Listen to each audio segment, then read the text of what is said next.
Good evening, ladies and gentlemen. Would you please give a warm welcome to the host of the Happy Hour, Chris Lane Sr.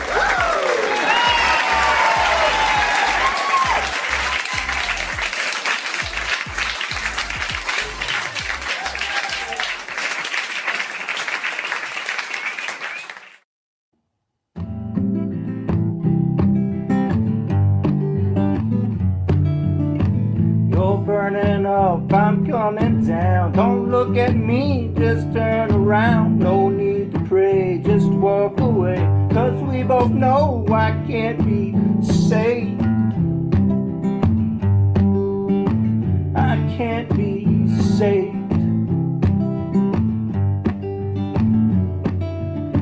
A little devil long ago, she came and went, she stole my soul. There's still a hint in the atmosphere, a subtle scent that lingers here. In the atmosphere. Came to say I told you so, I can't believe I lost control. Came to say I'm sorry about me. Came to say I have regrets, none of which have left me yet. I came to say I'm sorry about me. Sorry about me. Sorry about me.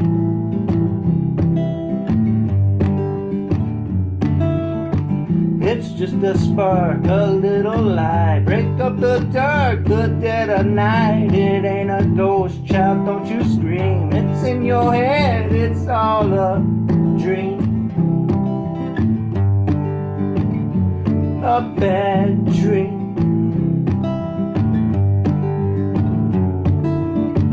Behind my eyes, there's nothing left. Another case of mental theft. Let's watch the world go down the drain. We'll seek the truth, it's all in vain. It's all in vain. Came to say I told you so, I can't believe I lost control. Came to say I'm sorry about me. Came to say I have regrets, none of which have left me yet. I came to say I'm sorry about me. I came to say I know I'm wrong, I must have been all along. I came to say I'm sorry about me. I came to say I know you're right. The only thing that'll help me might be to say that I'm sorry about me. I'm sorry about me.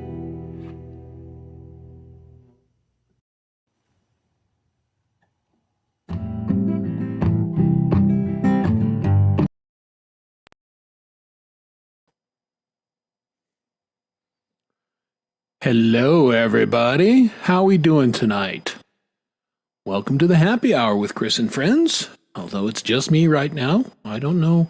Honestly, I don't know if I'm going to have friends tonight. We'll see. People got stuff going on, so I may be solo. And hey, there's the artist right there, Poison Whales. That's their latest song, and I'm a fan of this artist, I gotta say. I don't know if he does live, but you should think about it, because he would be great on Camp GMay. But really write some good songs. And here's the thing, I'm going to give him public props. I heard him maybe a year ago, something like that, on maybe Chad's show. I don't remember which. I think it was Chad's show. And I thought, wasn't sure. Heard a couple songs, and then I heard a song I really liked, and then I heard another song I really liked, and I've just seen this artist progress in their songwriting and their vocals and everything, and now it's like one of my go-to when I thought, I need to open the show, and that's the page I went to first, because I said, I know he'll have a new song sometime in the last couple weeks that's going to be a good opener, and sure enough. So that was their new song, Sorry, which I think came out just today. I mean, literally, I believe, hours ago. Let me just double check. Yeah, how about 14 hours ago? So half a day. Pretty cool, right? All right, so Poison Whales is here. Wonderful. Football. Oh, yeah, I guess I don't pay that much attention to the NFL anymore, but I guess there is a game tonight. So the first preseason game, which means it'll suck. But, it's football. And guys who love football really love football. And girls who love football really love football. So that's good. Let's say hi to people in the chat that I can see. David, first in as usual, setting the tables and getting out the red Solo cups. Appreciate you. Gary Hubbs, kind of on the road, a little vacation and then a little vacation detour because of some of the Canadian wildfires. So I'm sure Gary will talk about that on his show tomorrow. But yeah, he's got some stories, I think. The old leaderboard. I enjoyed my time on top. Yeah, I bet you did. Let's get the chat going here. Yeah, I can't figure out that leaderboard thing. In chats that I'm really active, I'm like 5th, 7th place. And then it might have even been Gary's show. I'm enjoying the show. And I think I either fall asleep or I'm doing something else for a little bit, and I don't make a comment for 30 minutes, and then I make 2 comments at the end of the show, and I end up number 1. Like, how does this even work? I don't get it. Don't understand the algorithm. Hey, there's Art of Floundering podcast and Spanky's Puppets. Easy for me to say. And that's Will D from right down the road there, who will be on SummerFunFest Saturday night, along with myself and many others, and we'll talk about that at some point. There's Lori. Oh, and she will be here as soon as she can, so fantastic. Lori, always a great guest to have on. We love our mosh, so good to see you. And let's see, I saw Camila someplace, I'm pretty sure. Oh, yep, there we go. There's our wonderful mod, Camellia from Down Under. G'day to you, Camellia. How are you? How's Ert? And Ert's new friend, whose name is escaping me because I'm old and I forget things. Well, that's nice. You know what? I will say, and I've said it on the show many times, but I'll continue to say it. Confidence is everything. You may not be, and I'm speaking of myself, you may not be that great a musician, you're not Eric Clapton or anything, but if you're comfortable in what you do and have confidence in whatever your ability level is, it's going to be good. And I can definitely hear that in your music, sir. So well done. Let's see. There's Mike, Rhodey's Jam Cave. How are you doing? And yeah, here's my suggestion, Hugh. The best way to handle a skeeter on your Peter is get a big hammer and swing as hard as you can, because you don't want to stun them. You want to definitely knock them out. So swing as hard as you can and take care of that skeeter. So yeah, I mean, Rhett's with me. Get that big hammer and do what you have to do. Speaking of Rhett James, we will play one of his songs at some point tonight, because I'm going to get back into that the charity album. And I want to do that for a couple reasons. Number one is it's a great album. It's a triple friggin' album, 65 songs. And I've yet to hear a bad song on there. But there's going to be a big announcement tomorrow, and I'm not going to steal anybody's thunder, but Jade and Russ will be on, and there's going to be an announcement, and they're going to talk about how much money they've raised from the Canadian album, I believe. And then there's another announcement associated with that. So big stuff, and that's happening tomorrow, along with everything. Everything's happening tomorrow, right? So let's see. Did I miss anybody else? Hello, we said hi to Rhett. How you doing? Mike Bellino, another fantastic artist that's going to be appearing on SummerFunFest. And I'll run down the lineup and the timing a little bit because we just got that today. And so we know where we are.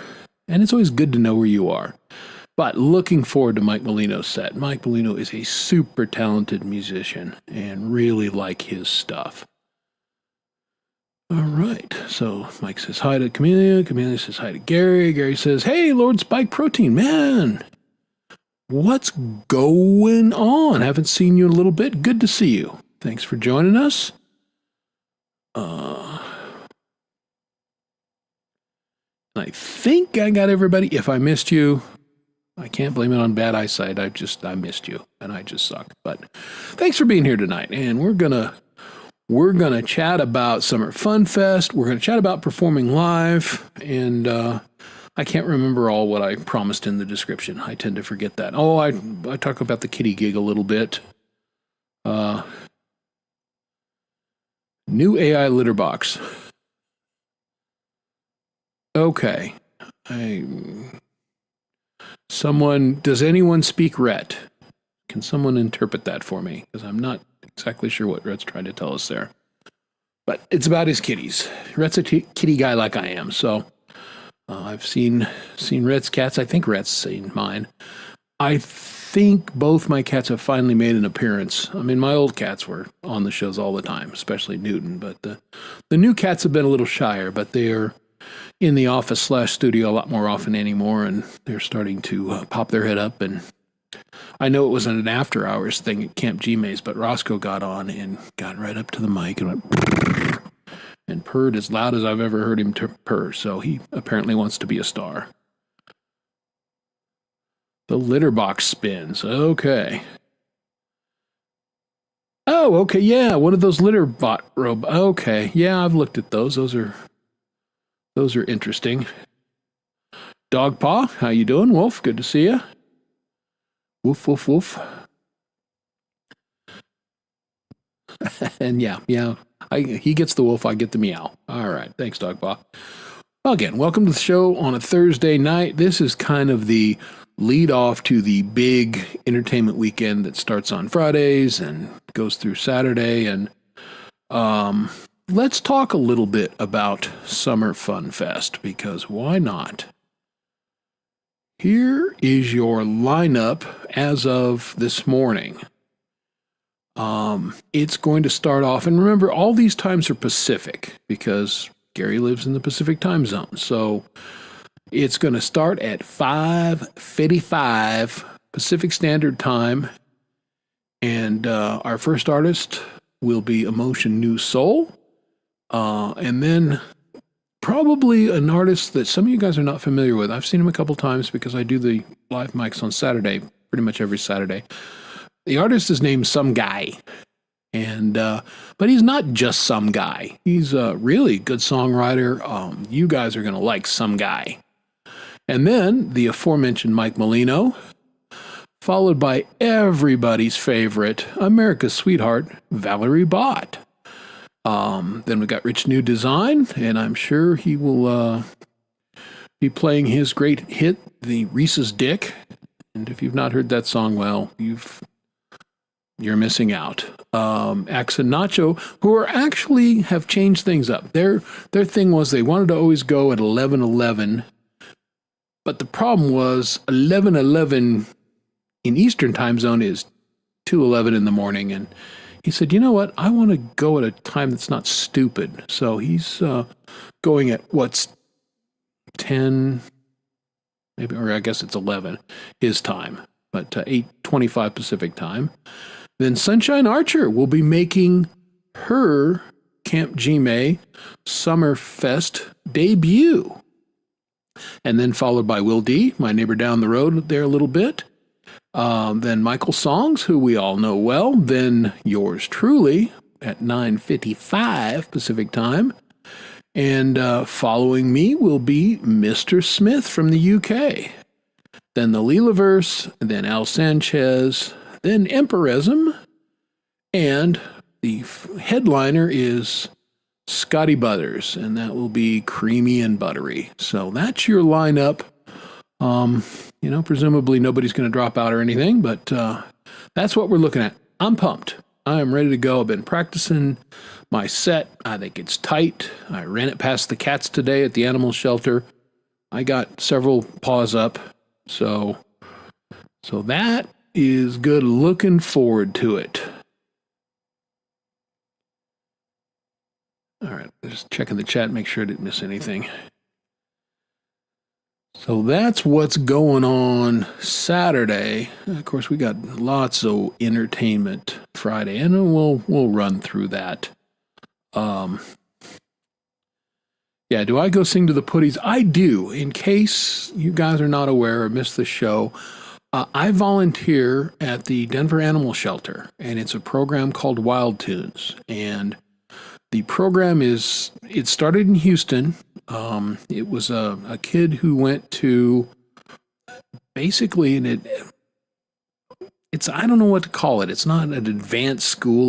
But it's a different alternative learning school where they do projects and they do entrepreneurship and things like this. And this kid's like 10 years old. And he did a project where he went to the animal shelter and played music for the animals because he had noticed, he plays piano, and he had noticed that his dog, who apparently is a little hyper, just calmed down and was very chill while he was playing piano. So he exported this idea, and it was part of this entrepreneur thing was develop a program. So he developed this program. His parents got behind it, and it's started in Houston. It's here in Denver, a shelter in New Jersey, and I found out today while I was there, they are starting the program in San Diego this month, or I guess, well, technically next month, August.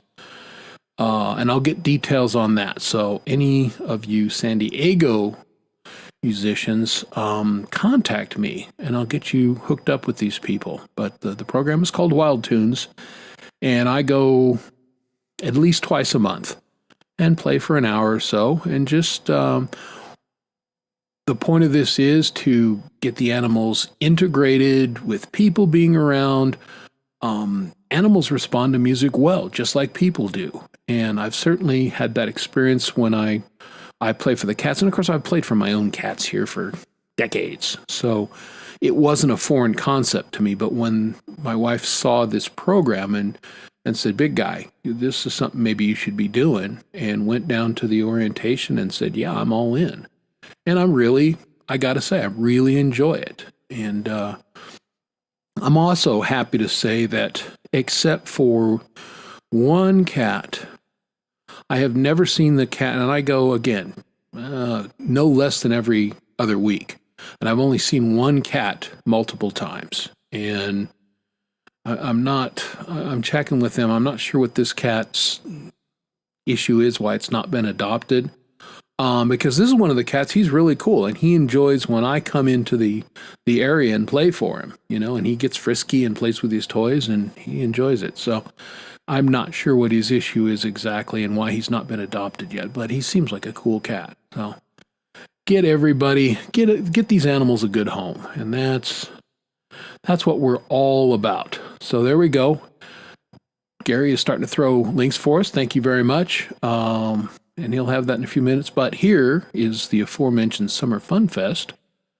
So check that out Saturday.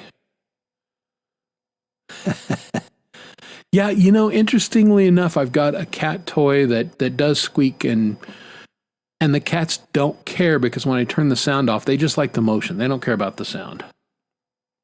Now, both my cats love hunting bugs, and I'm afraid my one cat, who I believe has some Bengal in him, which is a wild cat breed, and they're considered an exotic. Well, he's not full by any stretch, but his coloration and his body type, he must have a little.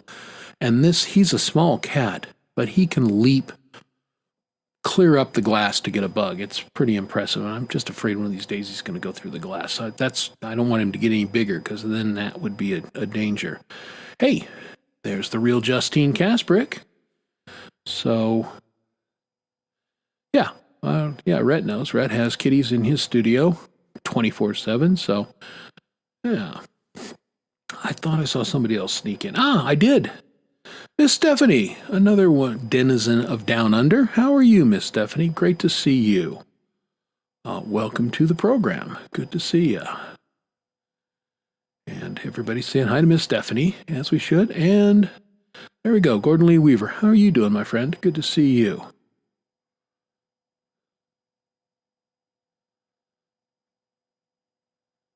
All right. I think I'm caught up in the chat. So that was my day today. Went and played for the kiddies in the afternoon after working. And work is work. Yeah, now see, Gary knows. Metal vocals at a raccoon once. But, raccoons, I think, prefer classical music.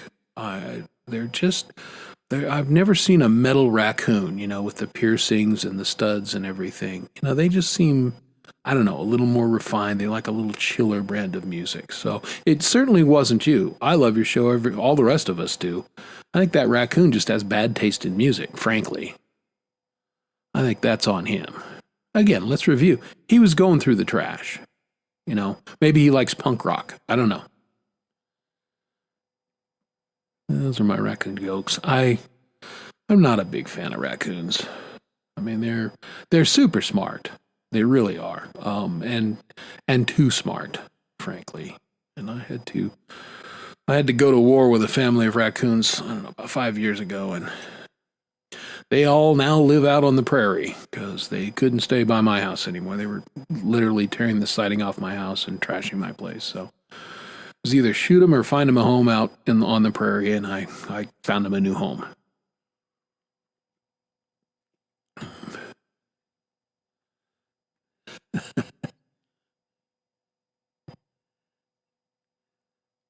Yeah, exactly. It might have been maybe the backing track that threw him off. I don't know. Maybe he was expecting something else. So again, that's on the raccoon. I'm pretty sure.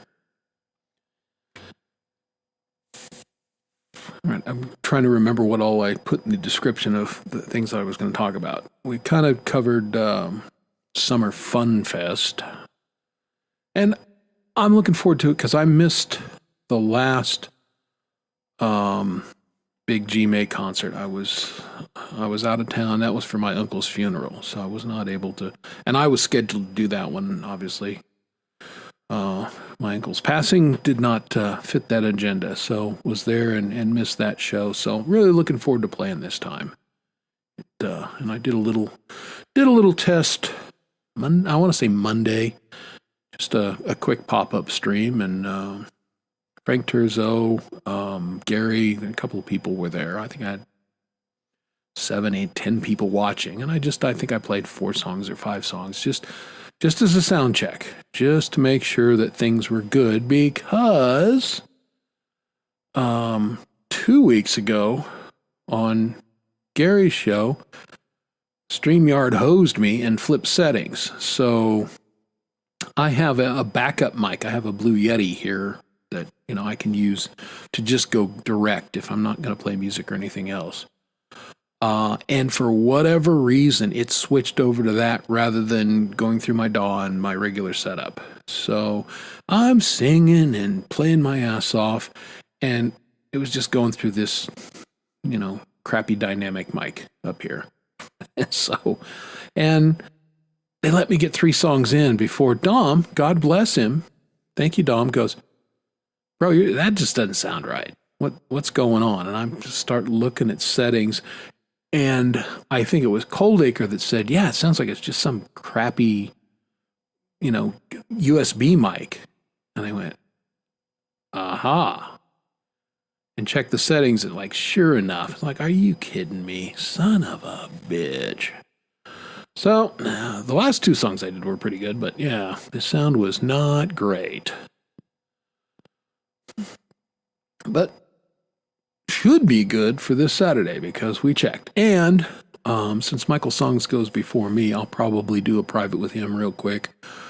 And just, we can run our sound past one another, make sure things are okay. Because if things can go wrong, they will go wrong. And those of you who have played live know this. When I was toured, we had extra cables and extra mics, and just there was always something. And a lot of it was just stupid, simple stuff. I remember one gig we were playing, and man, the amp wasn't working at all. And we'd done a sound check in the afternoon. We'd set up in a new club and did a sound check. Everything was fine. And then we get there, the amp doesn't work. So, of course, my roadie who'd gone to tech school was like, well, I'll just tear it down and I'll change the tubes. And I'm like, right, hold on. Let's be systematic. And we're looking at it. And we figure out somebody had come along and unplugged the damn amp. It was that simple. Plugged it back in the wall. The amp worked. Wow. And it's usually simple things like that screw you. Something's just not plugged in, or you've got two channels and it changed channels on you. Ask me how I know that one. So just one of those little live things that, if things can go wrong, they will go wrong. I always used to keep a couple guitars handy.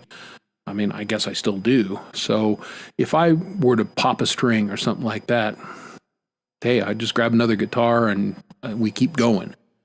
And that's very true.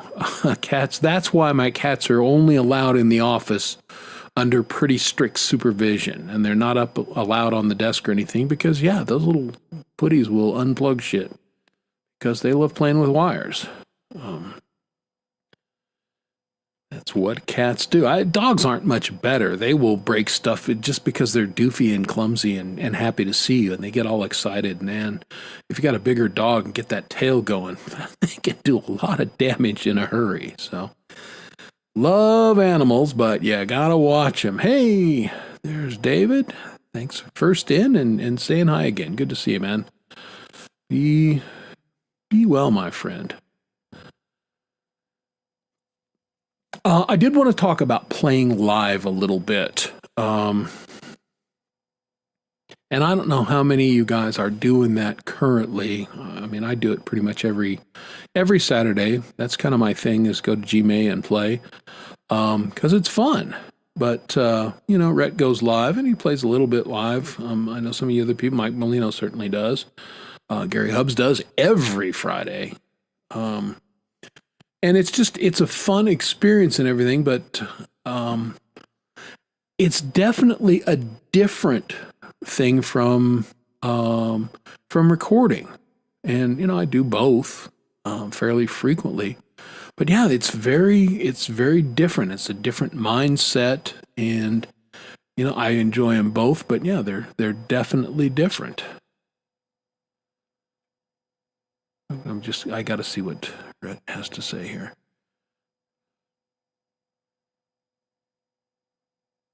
I'm pretty much a pick guy. My finger picking technique it would have to get better to be terrible. It's just not something I'm particularly suited at, which is weird because, of course, I'm a bass player. I always played with my fingers with the bass, but I can't. The other fingers aren't with the message. And, if I could two finger, that would probably be pretty good on guitar, but not one of my strong suits. So I'm definitely a guitar picker, not a finger picker. And Camilla is pretty good at finger picking. I've seen her videos. Oh, okay. See? Yeah. And everybody's different in that. Pick seems very easy for me, very second nature, whereas finger picking is not something I'm very good at.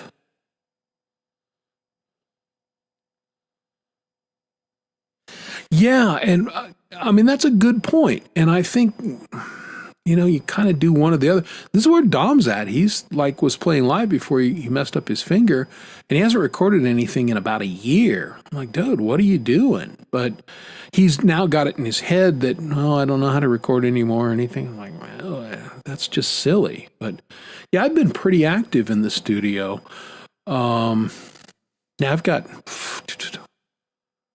now 4 songs piled up that are waiting for me to do something video-wise, which is silly, but that's the holdup in my production. I wrote a new song, a couple weeks ago on my vacation, came home, did a scratch guitar, scratch vocal, program drums, and I had the song recorded in less than a week. Basically finished. Now I've just got to figure out something to do video.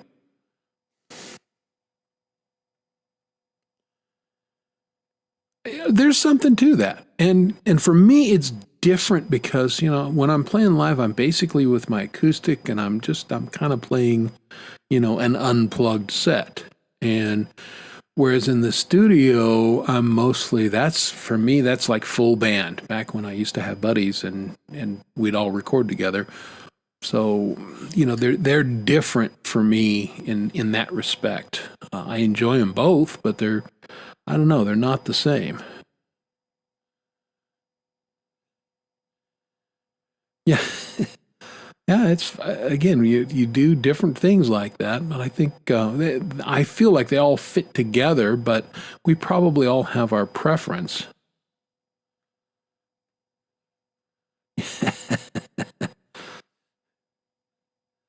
A buckethead and a bulldog face. Well, again, David, there's none of us that are supermodels. There's a few attractive people in the community, and I ain't one of them. So just, it's your face, man. Go out and play. Yeah, video production.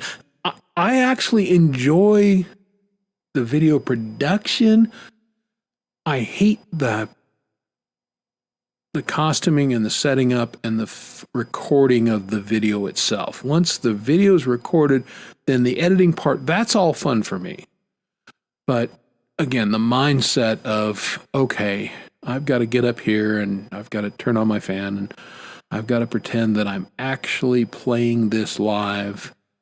Not a huge fan of that. Hey, there's Coldy on his lunch break. How you doing?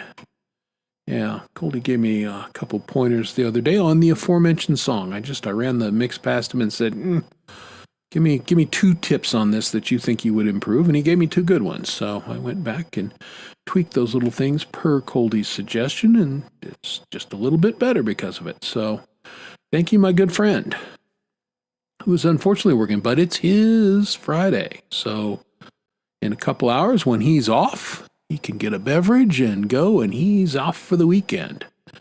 So he can be chill. And won't that be nice? That's right. Got a meat pie, mate? Well, I know you think so. I mean, he was a handsome lad. I think there's little doubt about that. Yeah. Yeah, I don't, my storyboarding consists of, hey, what's my idea? And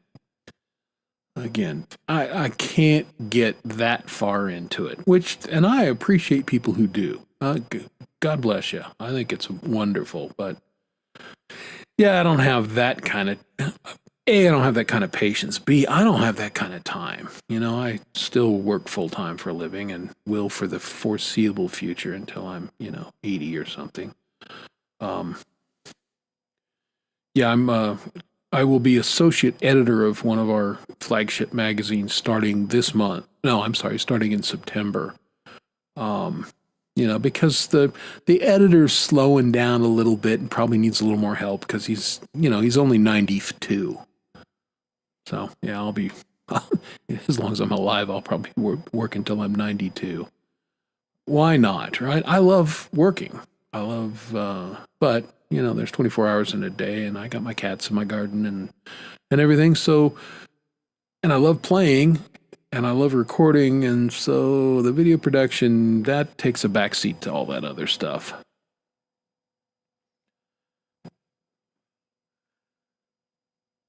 Yeah, I think really that's a great approach, because Gary has kids, I have kids, and maybe someday they'll really, this is what Dad did, and I think that's important to leave a little catalog of work. Like we've spent time doing this. We think it's worthwhile.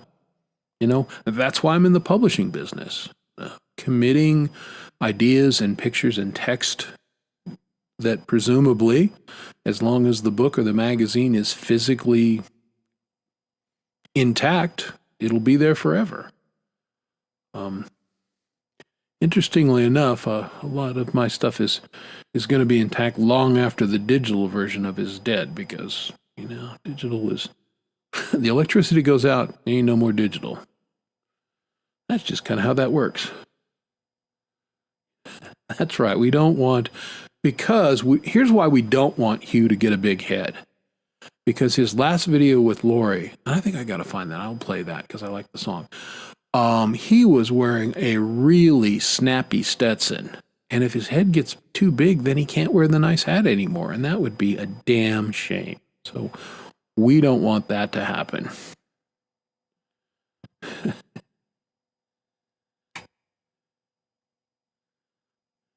I'm just going to put that comment up there without comment. There you go. Yeah, who knew Hugh Caldwell can bust a move? He's a big man, but he can move. Yeah, wouldn't it be nice? But, Mike's like the rest of us. He actually has a job and a family and kids and, coaches and all that kind of stuff.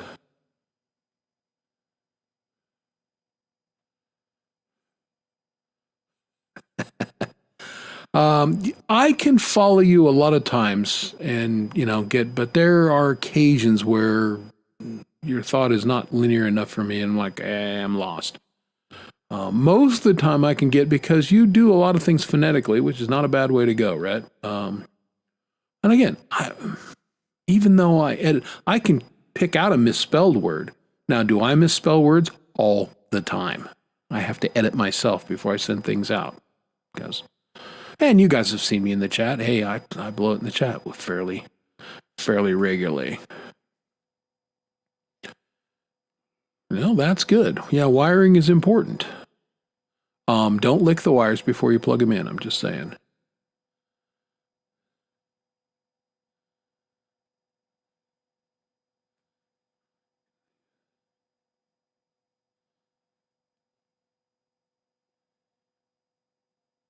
Okay, so I know Jerry and Hugh are working together on some stuff, so that's good.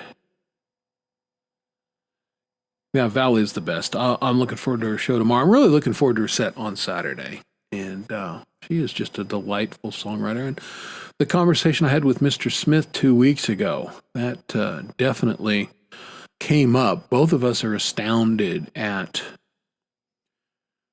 how productive she is. I'm having a super productive year, and I may get 6 songs written this year, maybe, of which probably 4 are decent. And I think Valerie does that in a month, and they're all good. That's the thing. I've never heard anybody, and certainly it's never been my reaction. If Valerie Botson comes on, I went, meh. It just never happens. I either like it, or I really like it, or I friggin' love it. She's just that talented, and yeah, big fan of her work. Hey, Zachthon, what's going on, man? How you doing? And there is Mr. Pole Vault. And as mentioned, his lovely wife, Sunshine Archer, will be making her Camp GMay SummerFunFest debut this Saturday. Looking forward to that. Sunshine does play on their show Fridays sometimes when she can get Pole Vault to shut up. And I enjoy that. Yeah, there you go. Productive and polished. That's a great way to put it, Gordon. Absolutely is. Just unlike some of us creative types, she's very creative, but she's also pretty organized. Those two don't always go hand in hand, but in her case, it really does. And I think it allows her to be maybe more productive than some of the rest of us. Oh, yeah. Well, yeah, she is a delightful, humble person.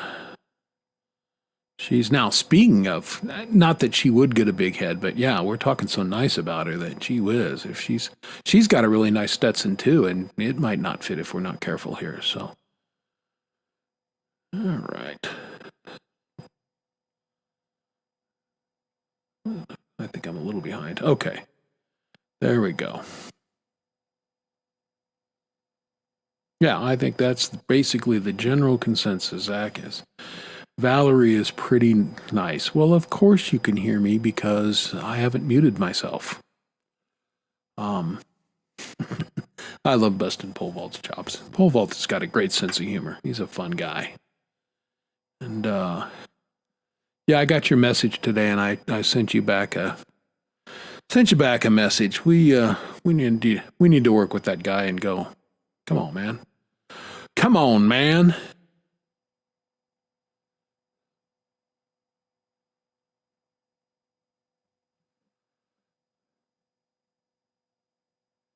Yeah, that's an interesting.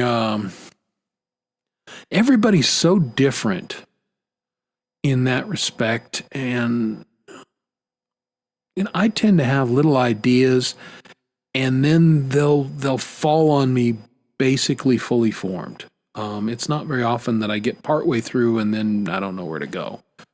Usually I get kind of something going and I'm not feeling it. And that's the end of it. And I just set it aside until the rest of it hits me. But yeah, that can be a problem but I gotta say, I feel like, Rhett, if you got a really strong idea and you're working on it and you just kind of keep working that strong idea, the rest will fall into place. That's my personal experience. Now, your mileage may vary because we're all different. Yes, remember, you're a Womble. And I've got to record that. I'm going to try and do it tomorrow.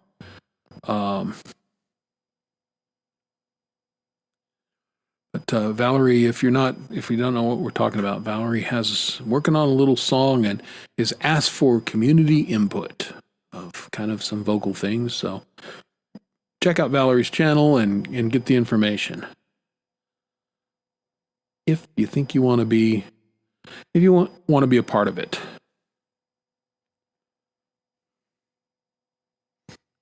I'm going to leave this up for a minute. Mike Molino, who's written some fantastic songs, is right on the money here. The idea, the riff, that just, falls from heaven wherever it comes from. And it's a gift. You're gifted with that. Now what? And yeah, that part, sometimes it takes some work. Again, for me, I get it in my head and it plays and it plays and it plays and it plays. And I kind of keep working at my head, and then, I'll grab the guitar and I'll fool around, and it tends to come together at some point. But yeah, it's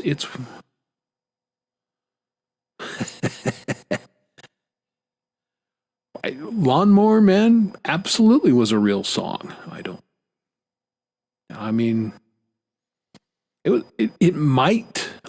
It was almost the peak of your career. I didn't know how you were going to top Lawnmower Man. But then you went out and did Skeeter on Your Peter, and, why that has not won a Grammy yet, I have no idea. And we kid, but Red is an actual real musician with actual real great songs. But his joke songs are great too.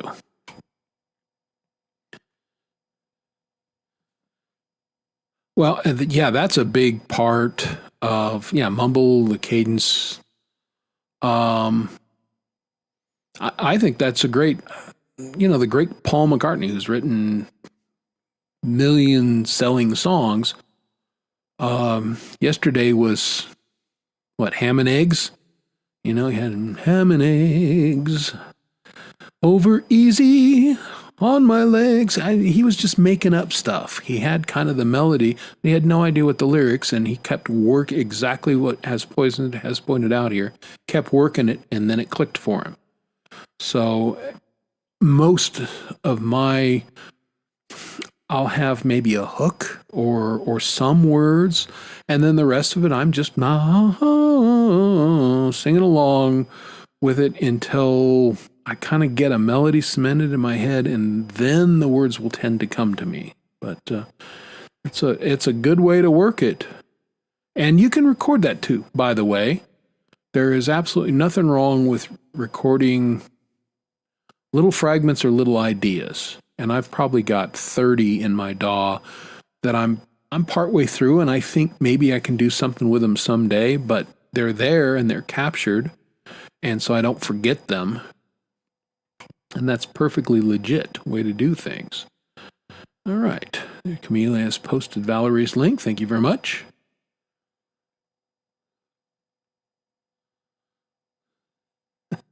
Yeah, no doubt.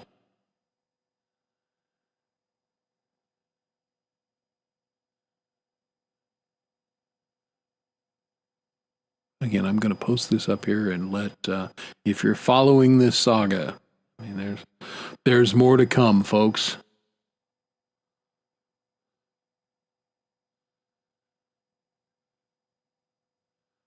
Well, yeah, it'd be good if you, again, playing live is a process, Zach. I started doing it, and then I had sound problems, and then I didn't do it for a while, and figured out what the problems were and corrected that, and then got back to playing, and then had other issues with that. It just, again, it's a journey, man. It's not a destination.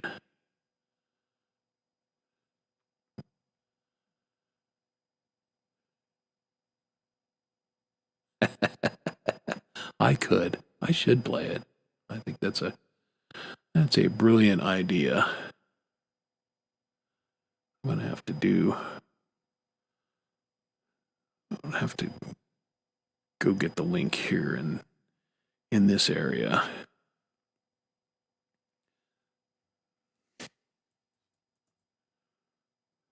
Because I mean, here's what we'll do. We'll play Lawnmower Man when I get the link. And then we'll actually play a good Red song. I mean, not that this isn't a good Red song, because it totally is.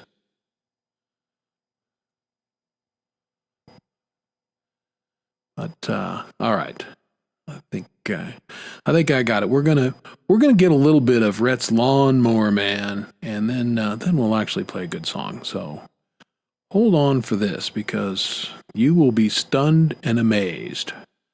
This is the Mixed Up Club, Lawnmower Man. No. It's trying to go, and I got to get it full screen. All right, here we go, folks. Got a little red wagon in an old gas can. I pull it through town just as fast as they can. Da-da-da-da-da-da-da-da-da-da, I'm the lawnmower man. Got a little red wagon in an old gas can. I pull it through town just as fast as they can. Da-da-da-da-da-da-da-da-da, I'm the lawnmower man. Huh? It doesn't get better than that, right, folks? So there you go. That's the Lawnmower Man. And you heard it here, right here live on this channel. All right. Enough screwing around. Let's actually hear a good Rhett James song. And this is from the charity album for Music for Life, the Canadian Kids. And I'm going to quick fire this one up for you. I got to find it. Find the wrong. Again, there's 3 albums, 65 tracks, and I got to make sure I'm in the right album. There it is. Okay. Folks, this is Rhett James, or as we love, the Mix Club, fading away.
All right, hold on, folks. I figured out what the problem is. Stand by. We got to do something else. We try again.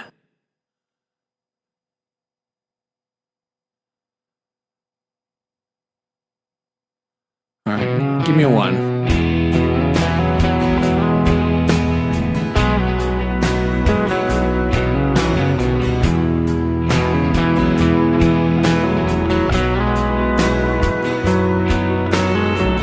Back in 84, my dad's Oldsmobile. We were parked down by Sam's Pool Hall. You wore my favorite cut-off jeans. Sing along to some old Alabama. She sang, "Peace and right." That old picture in my wallet keeps on fading day by day, but I can't stop the memory of a girl, of a girl that stole my heart.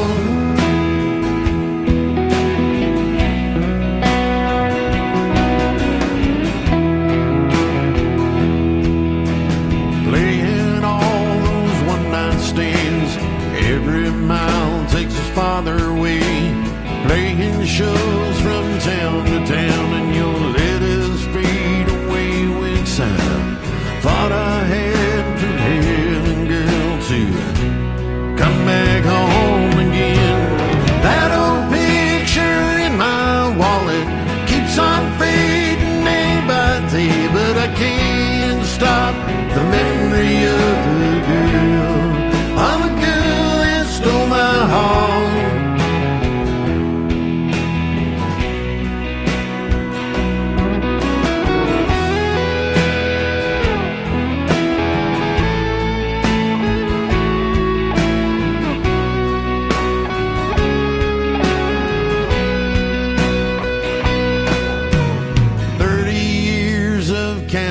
Fares, hotel rooms, and killing time.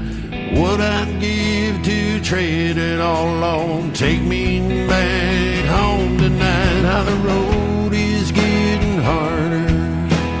This heart's too tired to hold all the chances that I missed to have a family and a wife. If I had her number, I would want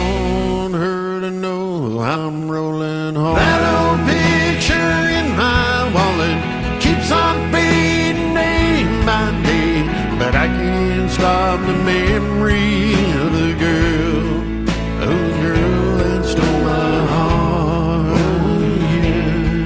Oh yeah, stole my heart.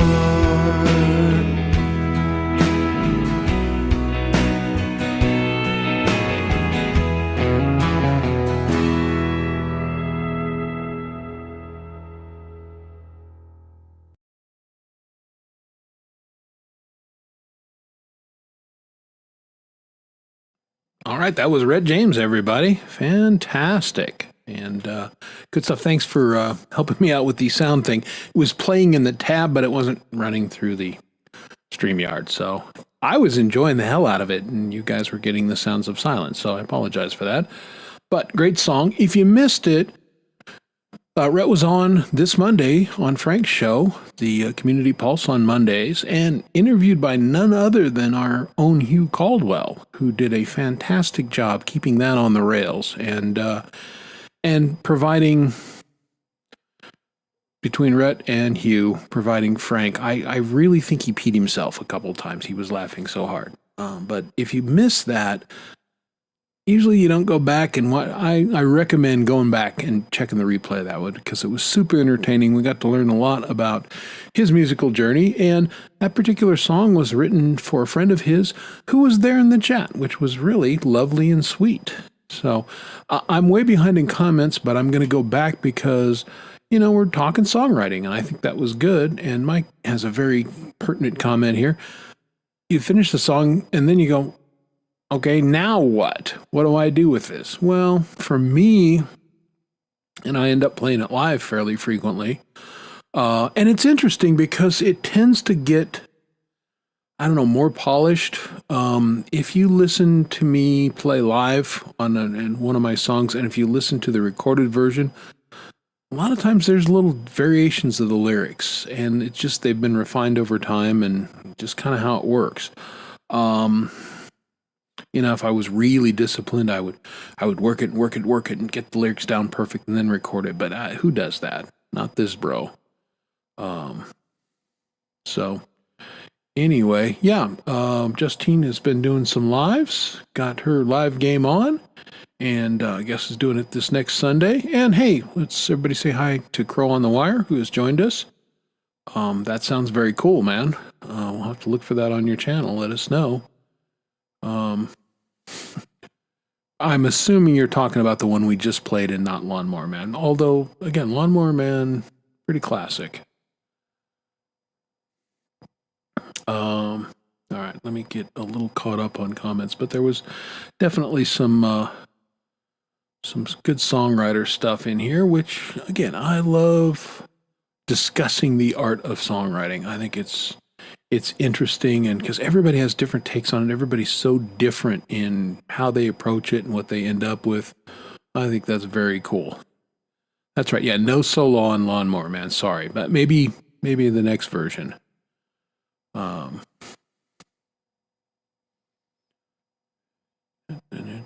There's another comment I saw. Yeah, we want to. Oh, here we go. Yeah, Lawnmower Man, the album. That could happen. Here was what I was referring to a little bit earlier.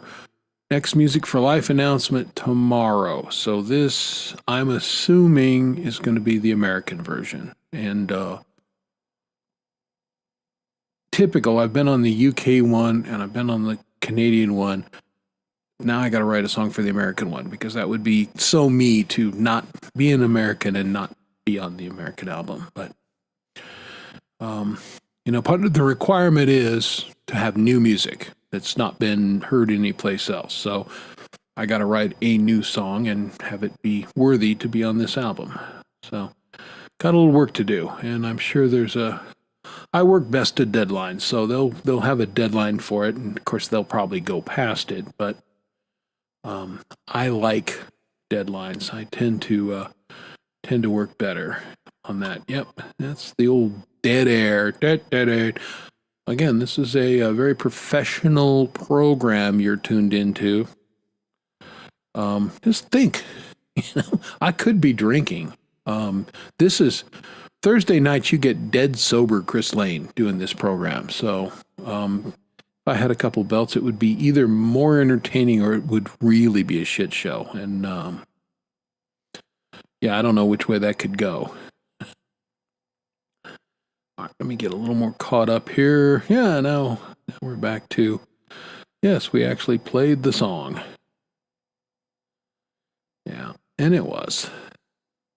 I really like that song. We'll play a couple more things off that album tonight, because I'm really, if you haven't purchased the album, what are you doing? You're screwing yourself out of great music from the community. I really feel like it was everybody's best efforts on this thing, and it's a name your price thing. I would urge you to be generous, because every single penny goes directly to the kids. And for those of us who live in America, the American-Canadian exchange rate is very favorable to us, so you can be generous. And I urge you to do so. It's a triple friggin' album, folks.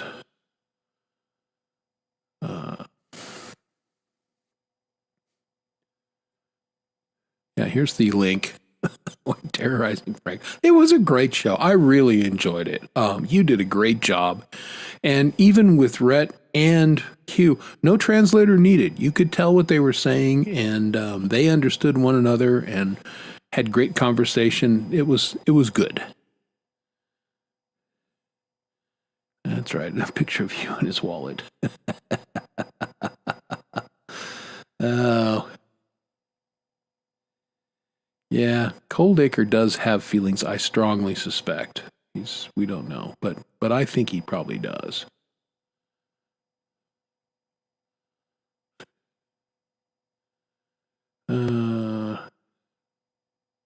All right, am I getting caught up? I'm getting closer.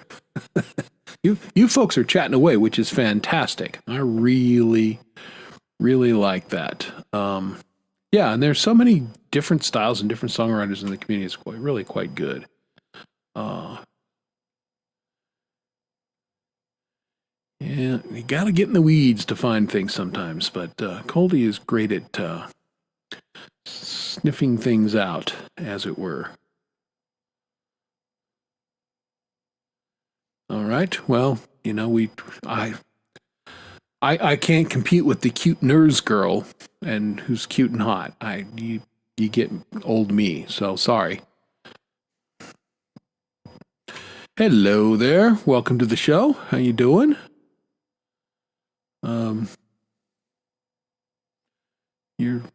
We've not seen you before, and so thanks for coming, and we'll presume that you're a real person and you're ready to enjoy yourself and behave.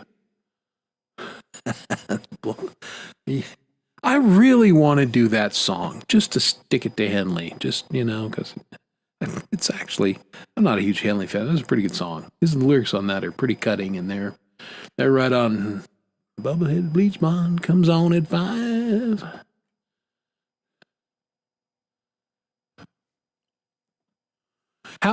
That's an interesting comment there. How so, Gordon?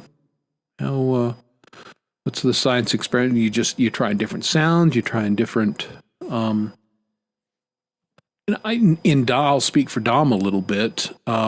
He comes up with a lot of things by just trying different guitar tunings, and he plays in at least 3 alternate tunings that I know of, and has come up with some songs that way because it hits you different. I experimented with it at his behest and found that I was not doing well with the alternate tunings. I didn't know what to do. You got to sit down and you got to learn a couple things to actually get anything that's decent. And I didn't.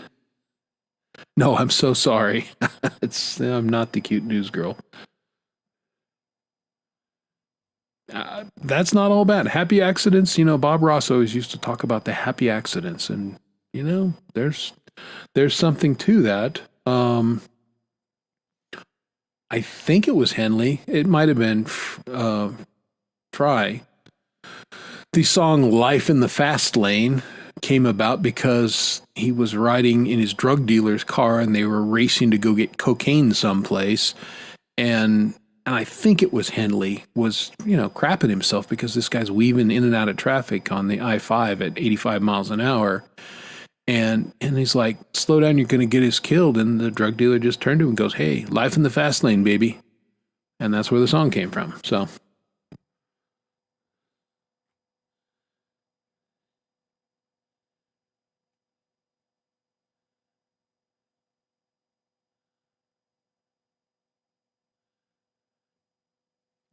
Yeah, now that's an interesting concept. I mean, most of us tune to 440 now, and I've made this comment. I tune down a half step, for probably 4 years now, 5 years, and I wasn't doing it for vocal reasons. It came down to just my strats sounded better tuned down a half step, and a lot of people tune down their strats a half step because for whatever reason.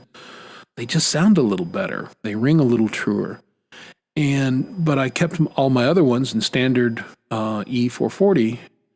And then I would go back and forth and I'd get confused recording which guitar. And at some point I just said, screw this. I'm just going to tune them all down a half step. And so I tuned my basses down. I tuned, my 12 string that I've had since 1980. And it was been tuned to full E that entire time. And You rock, Yamaha. That neck is still dead straight, even with all that extra tension for all those years. But it's probably a little happier. It's down a half step now.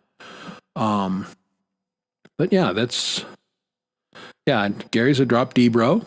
A lot of people do that. Yeah, there, team drop D. That's a cool tuning. Dom does a lot of dadgad, and I can't remember the other one he told me that he uses a lot, but Hey, prolific. Interesting. Yeah, I think that's the consensus on a lot of people, Strats especially. My telly doesn't give a shit, and my Ibanez's don't particularly care. They're fine either way, but definitely my Strat likes being tuned a half step lower, and the other ones are like, nah, we'll go half step lower. We're fine with that. But yeah, whatever works. Now, when Lori comes on, then we'll actually have a cute news girl. But yeah, until that, I'm a bearded, terrible substitute for. And here's the comment I wanted to do. Yeah, that can happen too. But just being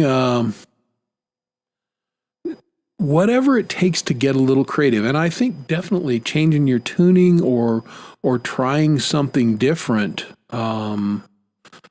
is a good way. Like I got screwing around the other day. Again, I'm writing songs primarily on guitar, but I'm a bass player. I consider myself a bass player.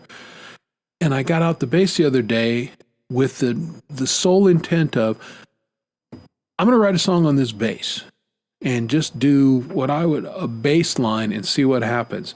And sure enough, I came up with what I think is a pretty decent idea, and, I'm going to run with it. But just changing the instrument gave me a little inspiration and got me into a different place. So yeah, see, that would be good. Well, and Gary's got both guitar and bass out there, which is cool.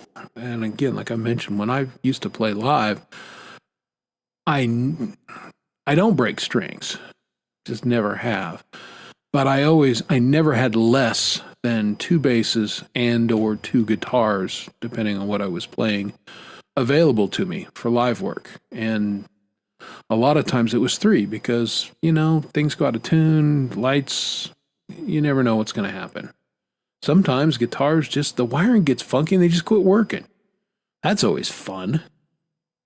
Ever have that happen where you're just going along and then all of a sudden, like the jack gets loose and you don't have any sound? Happened to me.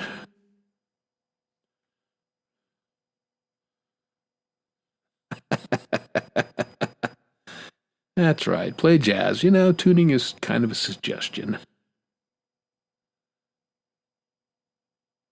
Yeah, that would be cool. I think everybody with Ozzy's, unfortunate passing and everything. I'm hearing a little more Sabbath on Sirius Radio. And I've kind of revisited my appreciation for that band a little bit. I think they're playing Sabbath, Bloody Sabbath fairly frequently. And it's just one of those songs that, I think that's from their first album, if I'm not mistaken. But it's early. And I'm like, oh, you know what? I've never really paid that much attention to the song. It's a pretty damn good song. And I think there's going to be a lot of that going on. It, kind of, we're morbid in that respect, is like, well, the man's dead. Let's listen to his stuff. But, not a bad thing. To get a little appreciation.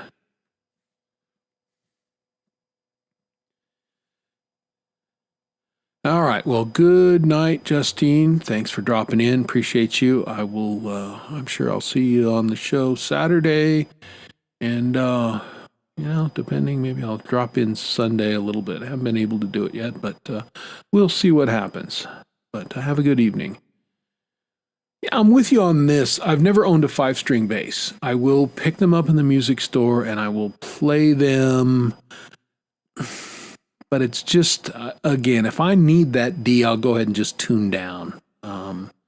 Having that extra string, muscle memory is a thing. And I cannot wrap my mind around the extra string playing. I guess if I bought one and played it long enough, I would figure it out.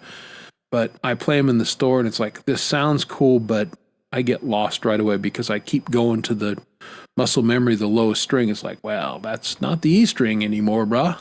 So, Yeah, I don't know. Don't know how some of these guys do it. I think you need to be very committed to going that way.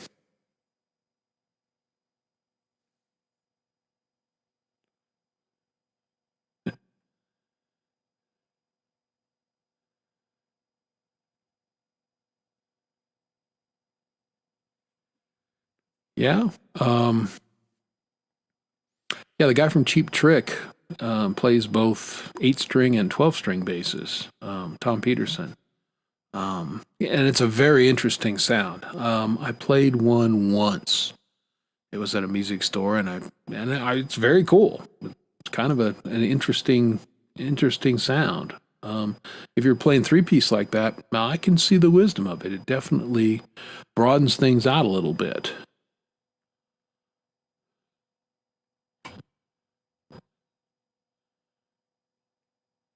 Yeah, and forgive me, I don't know if that was not their first album, or was it? Paranoid was their second album or third album. Again, I get confused. Some people are really good about remembering the order and, the tracks and all that. Man, not so much. Hey, there's Leni Perez. How are you? Good to see you. Thanks for stopping in. How delightful to have you join us. And Vince. So we got Vince and Leni. And Leni is the mod for Vince's show on Mondays and does a great job with that.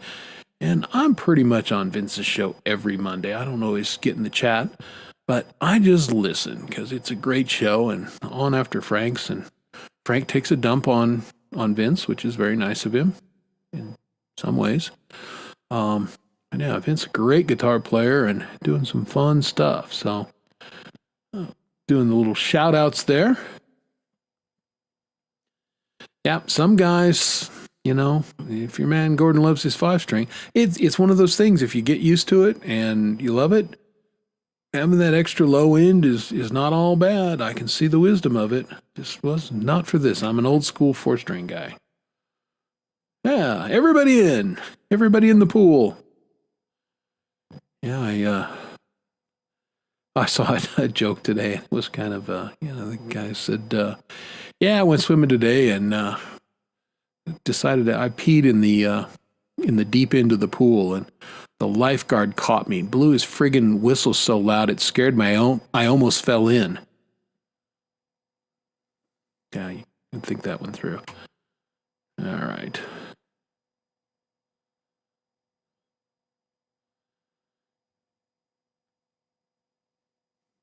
Yeah. Well, and that's when it comes to basses, depends on. There's nothing heavier than my Gibson Victory bass. Rickenbackers are heavy. The Victory bass is heavier. Early P basses are pretty heavy. This Gibson's much heavier. The only bass that I think is heavier than the Gibson Victory bass is the old PVT-60, and that was made out of, I think, depleted uranium. It was stupid how heavy that bass was. But that's the only one that I'm aware of that's heavier than the Victory bass. So I'm used to a heavy bass. I mean, my Thunderbird is a lightweight compared to the other one. And Thunderbirds are not exactly lightweight, but yeah, my head explodes on the 8-string mandolin, which something I'm trying to master. I love the sound of mandolin. All right, so there we go. I knew somebody would know I knew people would know the answer. And that's what's great having you guys in the chat, because you know things.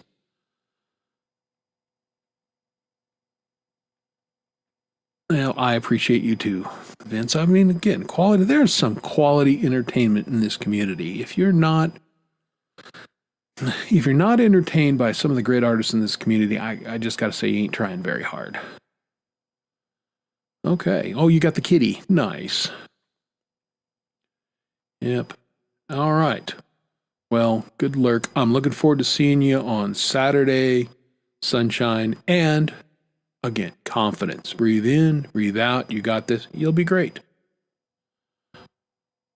Yeah, I do have a noise gate on my mic just to keep, because I've got a little fan running here so I don't melt. And so I've got the noise gate jacked up a little bit to keep the background noise. And of course, our bedroom is upstairs, and my wife either goes bowling or, juggles shoes or whatever. So it's just an effort to cut down on some of the background noise a little bit. So yeah, it's a little gated, and I've got it jacked up pretty high ret. But you, of course, would know right away. But that's what's going on. I make no bones that we have to make certain concessions to do this show. Don't use it on Friday and Saturday nights when I'm on to their shows, because don't need it. But for Thursday, gotta run it.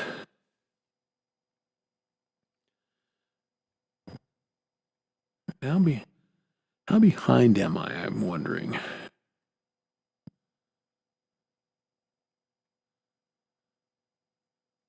Okay, I think I'm finally caught up. All right. Juggles shoes. Yeah, it's just, because I'll be going along and I'll hear, and I don't know what she did. If she dropped a book, an anvil, Wile E. Coyote's up there. I have no idea. But, which is why, as much as I would like to join Axe on his show Wednesday nights or Tuesday when Chad was running the open mic, I don't do it because I can't sit down here and jam away and yell up and the ceiling. So yeah, it works both ways. My wife works for a living too, and she gets up really early. Not if I have the little fans' consent, and I had them sign the consent form, so no, it's fine.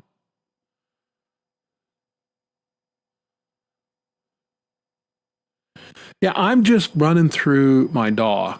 So the mic goes into my I/O device and then running through the DAW. And then I've got a gate working there. And I'm using the NA. Which one am I using? Yeah, the NA analog R gate. It's free, so I love free. And it's a much better gate than the built-in one in the DAW. So that's the one I use, and gates are handy. I always record with a noise gate, at least, set to get rid of whatever ambient background noises, the dogs barking or whatever. There you go. Yeah, well, it needs to be done. Yeah, well, again, if you're not in a treated room that doing the thing, this is a tiny, it's not a closet, because it's my office, but it's got books and bookshelves and all that stuff, and this room is maybe 8 by 10, maybe, might be 8 by 8, so it's not a big room, and there's not a lot of air moving in here. And my brilliant wife said, well, why don't you open the window? And I tried that, and the neighbor's dogs went nuts that night, so that didn't work at all. So I got to run a little fan down here just to keep from melting. It's what you got to do, right? I am in Colorado. Yeah, Colorado's a weird state anymore, Dogpaw. It's you got the hell out of California. I understand the mindset. I was born and raised here. I love Colorado, but Colorado is not the Colorado it used to be. And I'm looking at Idaho. I'm looking at Wyoming, and yeah, even Texas to an extent. The scenery ain't great, but the people are nice. So. Yeah, exactly. Melting. Nobody wants to watch a heavy guy sweat. That's not entertaining. But speaking of entertaining, let's play another track off the album, and I'm going to tell you about this one.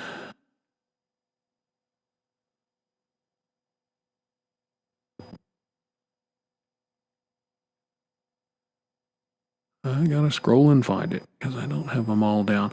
But this is Coldacre, who's in our chat right now, and this was his contribution to the album, and a track called Doris.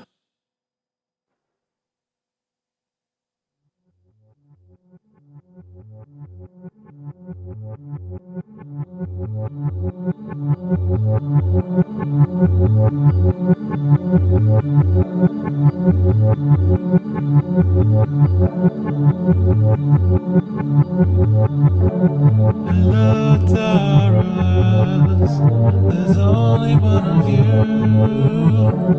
Can't-headed soldier with eyes as bright as blue. We can't thank you, so get on your way. All tomorrow will never be as bright as yesterday.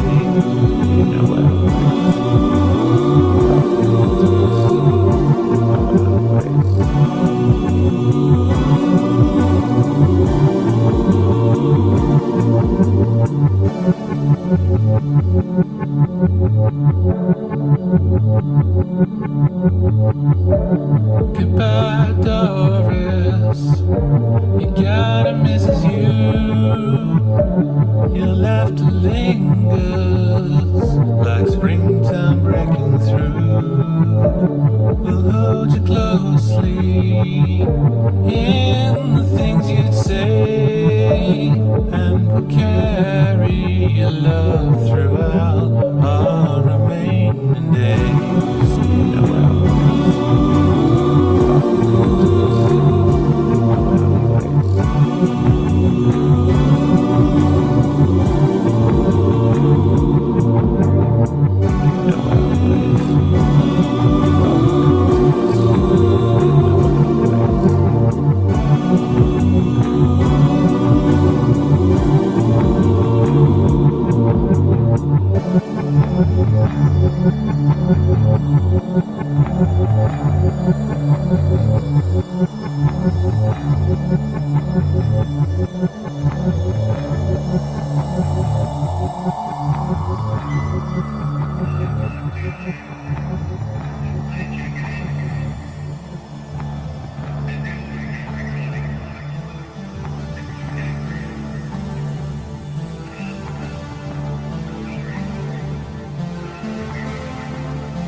That was wonderful. And here's what I love about that. Everybody knows Goldacre's a great guitar player and everything. So it was a departure for him. It was different sonically and everything. Of course, he had his great vocals on there, but just a really good tune. And again, just a little bit different from what you might expect him to do. And it was really good. I think everybody loved Dot. She was She was one of a kind, just feisty and funny. Explains a lot how Russ got to be the way he is. Well, and the drugs, of course. But yeah, Dot was one of my great honors was being on one of those roasts and having Dot just rip me a new one because it was hilarious. It was big fun. I think on that one of those, she got Gary Hubbs and me like simultaneously. Did me first and then Hubbs, or Hubbs and then me, and she didn't like the bearded old men, and I don't know why she decided Gary was a bearded old man, because Gary's much younger than I am. But anyway, it was good stuff, and yeah, she's greatly missed. So. But we all have an expiration date, and she lived a good full life, and kind of went out maybe the way it would be good to go out, just kind of on her own terms and living in her own house, and without major health issues that it had her bedridden or something like that. So yeah, that's right, Grandfather Day. It was, yeah, she was really she wasn't into the granddads that day. I think Jade said, well, how about this sexy beast or something like that? And she goes, that old granddad? No. Okay, Doc. Well, Yeah. Oh, I bet your mom loved, feisty old broads, right? Yeah. Yeah. Bless you, Dot. You were wonderful. A big part of this community. And and the good thing about this community is, because of those roasts and some of her appearances on Jade, she's got that legacy. She will always be with us in our memories and in our hearts because we can access that. And, I think of some of the people that have passed, in the last couple of years that were in the community, and all of their YouTube channels are still up, and we can still access them and remember him. I was just on Josh Harris's here recently, and I was a big fan of his music, and he was a good dude. He and I were talking a lot, to the point where, I was thinking about going and visit him and just hanging out a little bit together. Again, a dude that passed away too soon, but his music is still there and still accessible, and that's a good thing. Yeah, they were, again, they were women of that generation. Well, I think we all love Leanie's F-bombs. Although on the last one she did on piano, and she was really concentrating, and no F-bombs. I mean, it was noticeable that okay, I would like Leanie to start a swear jar though, and for the proceeds to go to funding my birthday party next year, because we would eat and drink good. Leanie likes to let him rip. Not that I have the best mouth, but on this show, I do try very hard to keep the language PG-13. Now, I fail fairly miserably most weeks, but I try, and A for effort, right? Yeah. Hey, there's Jammin' James Myers, drummer extraordinaire, who is set up and back in business and ready to rock. He's got his new place going, and his kits are set up, and he's able to record again. So good to see that. I'm looking forward to working with James again. Again, James is one of those fellows. I've got a track that just waiting for me. He submitted his video. He's done. It's me that's gumming up the works per usual. But I'd like to get that song out this next month if I can. And I'm close on the one that Hugh and I worked on together. I got to do a little bit more video work, but it's actually close, and I should be able to kick that out in the next 2 weeks.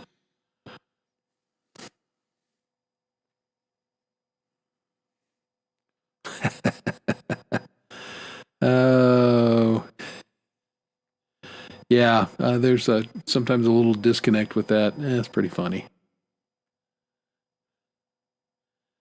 My dear mother-in-law, before she passed, she was ordering some of that stuff, and it used to drive my father-in-law nuts. And my wife, being the pragmatic daughter and accountant that she is, because she was overdrawing the checking account, ordering some of this stuff. And my wife just said, look, stick a couple of $100 in there she doesn't know about, and then it's never going to be a problem. And my father-in-law did that, and that was how it was until she passed. So yeah, it's yeah. Well, speaking of which, I ordered something on Amazon on my wife's card today too. So I need some new slides. I think we were talking with Coldacre about temperature and everything, and he said, "Oh, it's bitter cold and all this," and I did the conversion. I'm like, it's 43 degrees, and for me, I'd still be wearing my slides and shorts, and so.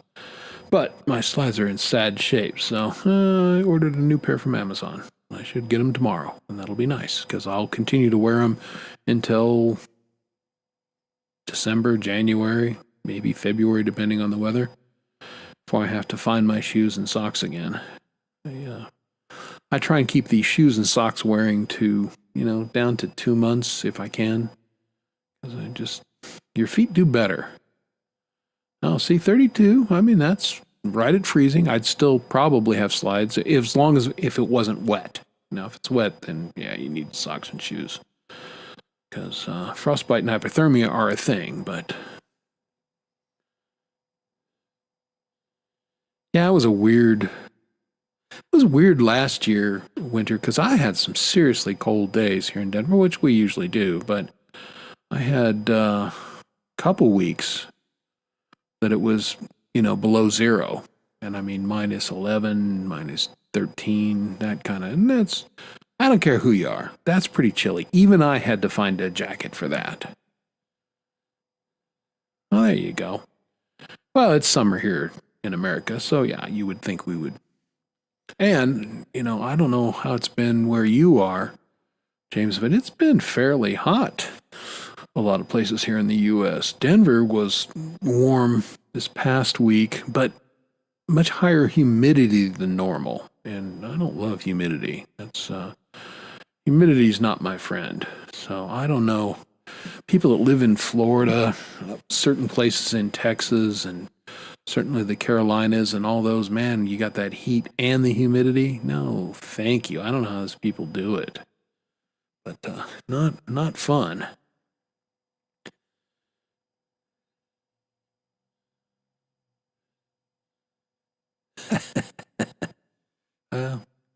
I remember certain things. But that's why I do still like Denver in that respect, is I get actual seasons. A lot of times all in the same day. I have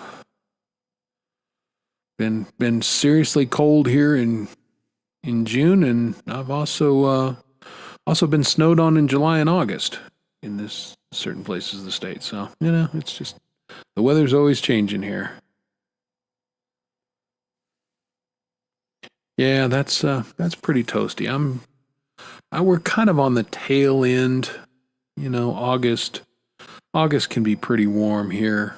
And then when we get into September, usually it's pretty nice, although there's some hot days. But it always snows or rains on Halloween here in Denver, always. But then it's usually nice the first part of December too. So yeah. That was, I shared something with Lori the other day, and it was a song, and I sang a note and held it out, and she just texted me back, and she goes, how the hell did you hold that note that long? And I said, well, not being a smart guy here, but I've got huge lungs because I've lived in Denver my entire life. If you don't have big lung capacity here, you just die because there's no oxygen. I have the opposite problem. I go down, to Illinois for my uncle's funeral there. And to me, the air seems so thick and just, it's like there's too much oxygen. I don't like it.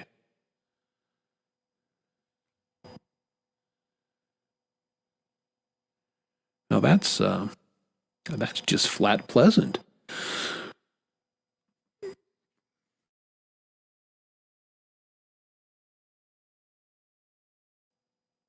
There, I actually got the mute on before I coughed in your ear. So yay me, right?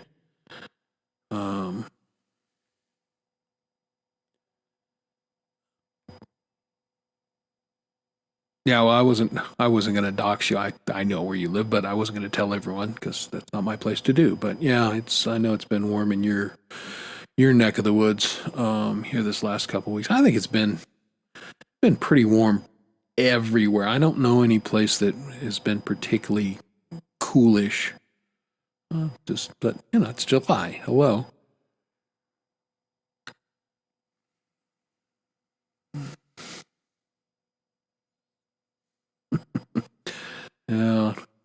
Hugh and James discussing their meat right here on my chat. So, you don't even have to pay for the OnlyFans account. You can get it right here. So there you go. Oh, that's nice. Yeah, well, I mean, California's mostly burned, so that's good. Now the poor Canadians are burning. The forests in the West are old, boys and girls. And, we really quit cutting the trees 50, 60 years ago to the extent that they were. And what we didn't cut, we just, kept the forest fires, which naturally burned down. And so now they're really old forests with a whole lot of built up underbrush and fuel. And so when we get a fire out here, it really burns, and it burns like hell, and there's not much they can do about it. And it's been going all through the West. Colorado had a lot of really hot wildfires 10 years to 5 years ago. We're in an okay period right now because we've had some moisture, but there are places in Colorado that the forests are going to burn sometime in the next 10 to 15 years, and it is what it is. Fire! Well, Yeah, and Gary experienced this on his trip. There was a wildfire that kind of made him detour. So, again, I'm not going to ruin the story. Gary will tell you all about it tomorrow on his show, and it will be vastly entertaining. And as you guys all know, Fridays are the super entertainment. We got Valerie starting it off, and then we've got Charlie Gabaldon. Mr. Smith will be there at some point, sometimes with Valerie Bot, sometimes not. Sunshine Archer and Pole Vault have their show. Lori's Mishmash, the aforementioned Gary Hubbs, and then we wind it up with Leela in the Chill Zone, who was thinking about being a guest tonight, but got a better offer. Apparently there was a show, concert, live mic thing in her town, and she went to that. And you know what? Can't blame her. Hang out with me or go see live music. Go see live music. That was not a hard one. Yeah, they got the wildfires. Well, again, there's a couple burning in Montana. We've had a few here in Colorado this summer as well. Black Canyon National Park has had a pretty significant fire, and that's pretty brushy Western Colorado stuff, and they got it under control. But again, the fires are happening, and they're the aforementioned links right there. Gary's got them for you. So if you're ever confused, and again, there's so many shows. There's Brenda's shows. There's more shows than I mentioned. And you can find them all. The Friday link list right there. So there you go. And I don't know if James is going to stop on Lori's tomorrow or not. James is usually a guest there. I don't know. Since Lori hasn't come on my show tonight, maybe I won't go on her show tomorrow night. Neeners. We'll see. I probably will. I like hanging out with Lori, and I like hanging out with the people that hang out there. They're all good people. But and plus, I'm not recording anything. Friday nights used to be my, write songs, get inspiration, play on Friday nights. But I just been hanging out on Lori's a lot more.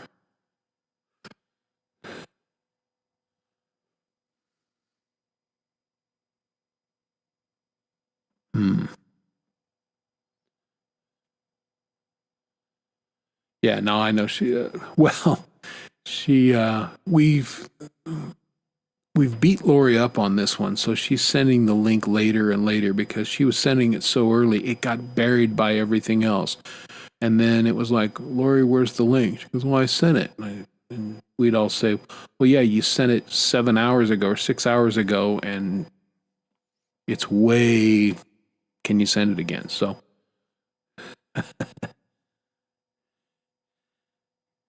There you go.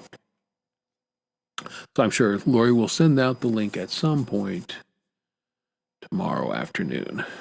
Hopefully tomorrow afternoon, because again, otherwise it gets buried, and I don't enjoy hunting for that kind of stuff. Boy, it sure is, Gentlemen, well, you're using that term loosely here, Coldy.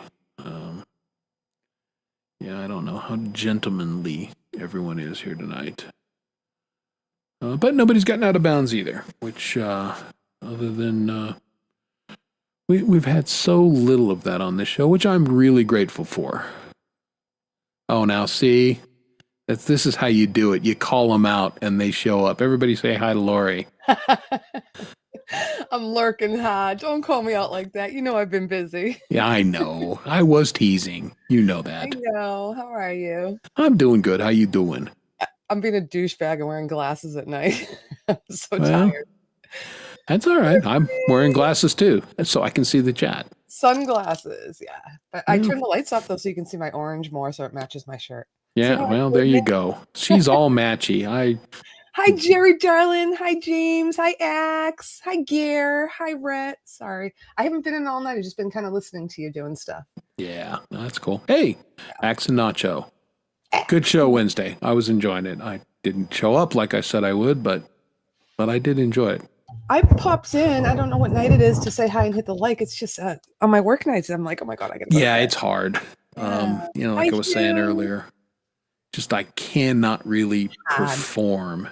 So I don't want to take up space necessarily. Yeah. How you been doing? How's your show? It's pretty showy. We've got super active chat. We've got wonderful people in chat. We've been discussing the upcoming SummerFunFest, which you will be guest hosting on, I understand. I will. I just saw the time frame, which is perfect for me. GMay knows me. Yeah. No, G. I don't want to be on too late, and I don't want to be on too early. So. Yeah, G's got, I think, people set up in good times. I'm later, which is good for me because I'm close to his time zone, so that's cool. I think I know I'm opening for. I am announcing for Mike Marino. Yep. I forget who the other person was. Oh, I actually have that handy right here. Yeah, and I think I'm only on for 40 minutes. I think I'm just introducing 2 people. So 10 p.m. Eastern time to 10:40. Not that it's. Yeah, no, you're doing 2. You're doing Mike Molino, who was on the show earlier, and the lovely and talented Valerie Bott. Oh, I'm doing Valerie. Yay. Okay. Yeah. So there you go, huh? Yeah. Kind of like that. Ooh, hi, Coldy. Yep, Cold. I think James is off work, or very close to. He's been pretty active in the chat here in the last little bit. So. Coldacre James, yes. Yeah. How are you off work already? It's only 2 in the afternoon. Maybe he's not. Maybe he's just jacking around. Maybe he's not working as hard as. Maybe he's sneaking in another lunch break. I don't know. Hey, you do you, man. Yeah.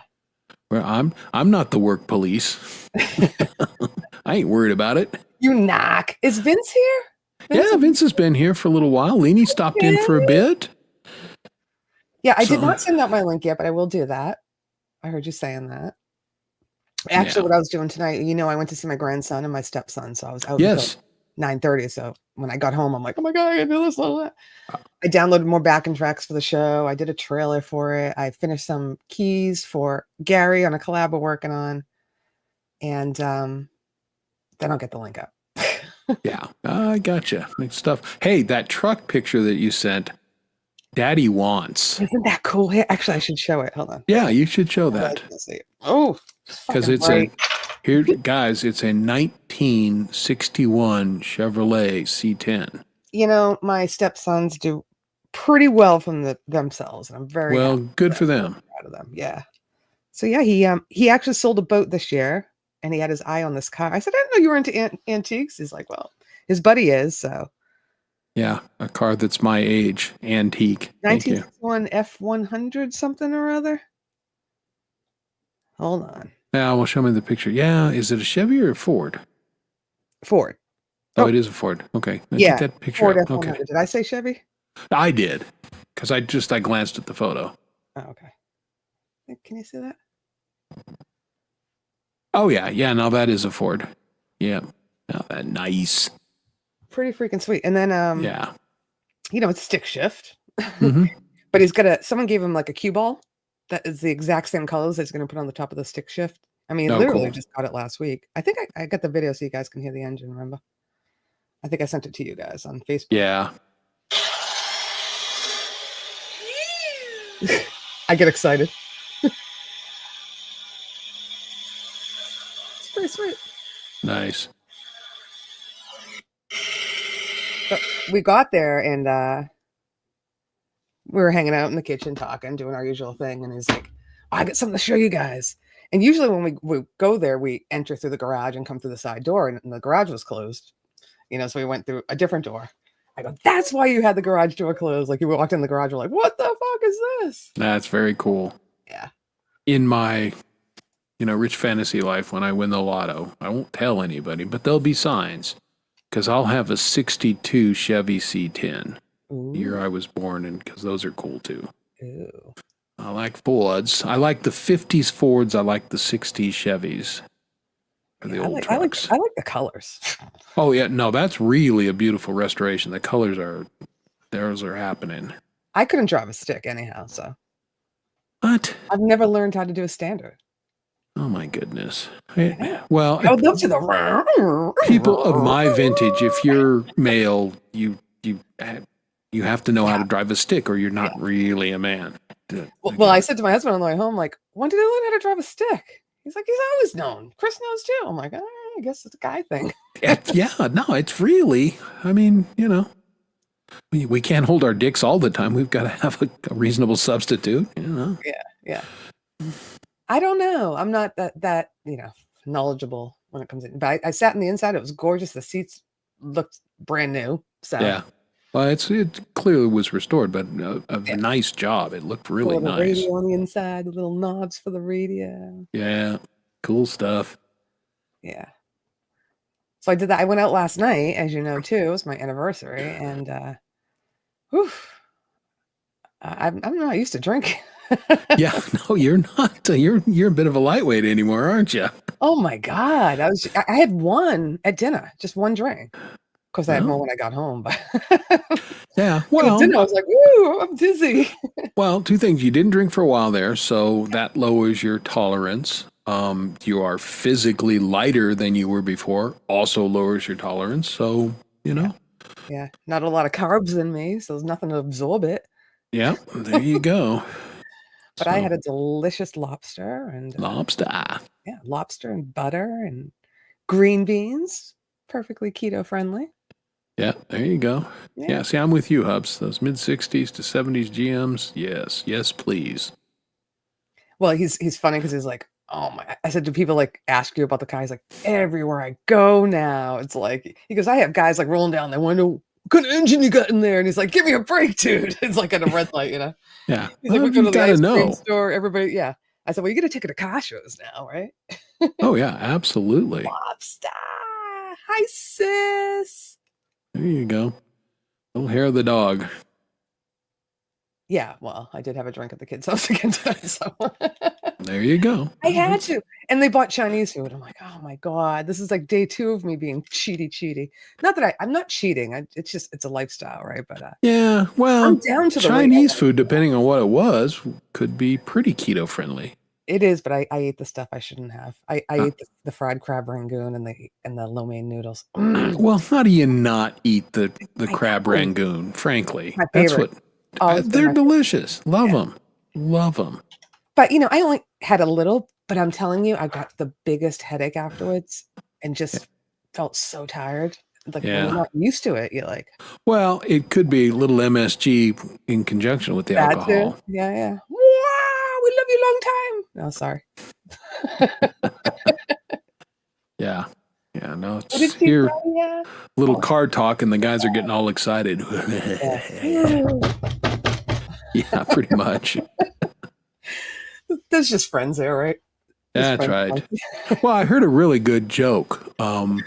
U.S. did a giant study, and they wanted to find out why the head of a man's penis is bigger than the shaft. So they spent well over $100,000 on this study and came to the conclusion it was to give the man more pleasure during sex. Well, the French saw the study and they weren't sure about the results. So they spent $50,000 and they did their own study, and they came to the conclusion that the head of the penis was bigger to give women more pleasure during sex. And the Irish looked at that and spent $100 and did an extensive study, and they decided it was to keep the man's hand from flying off and hitting him in the forehead.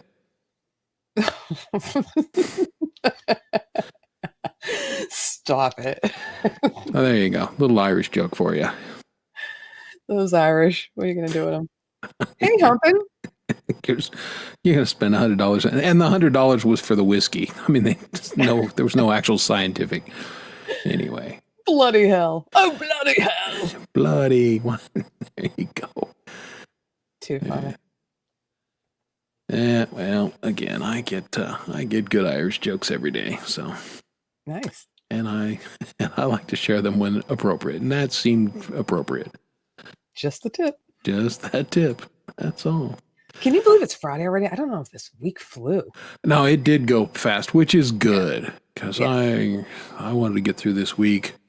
It was a productive work week, which I was happy about because the week before was shite. Nice. I was running errands and just doing a lot of stuff that kept me from being as productive work-wise as I wanted to be. But so this week was good, and telling everybody earlier in the show, played for the kiddies, got interviewed, which will come out sometime in the next couple weeks. Okay. And looking forward to playing Saturday night.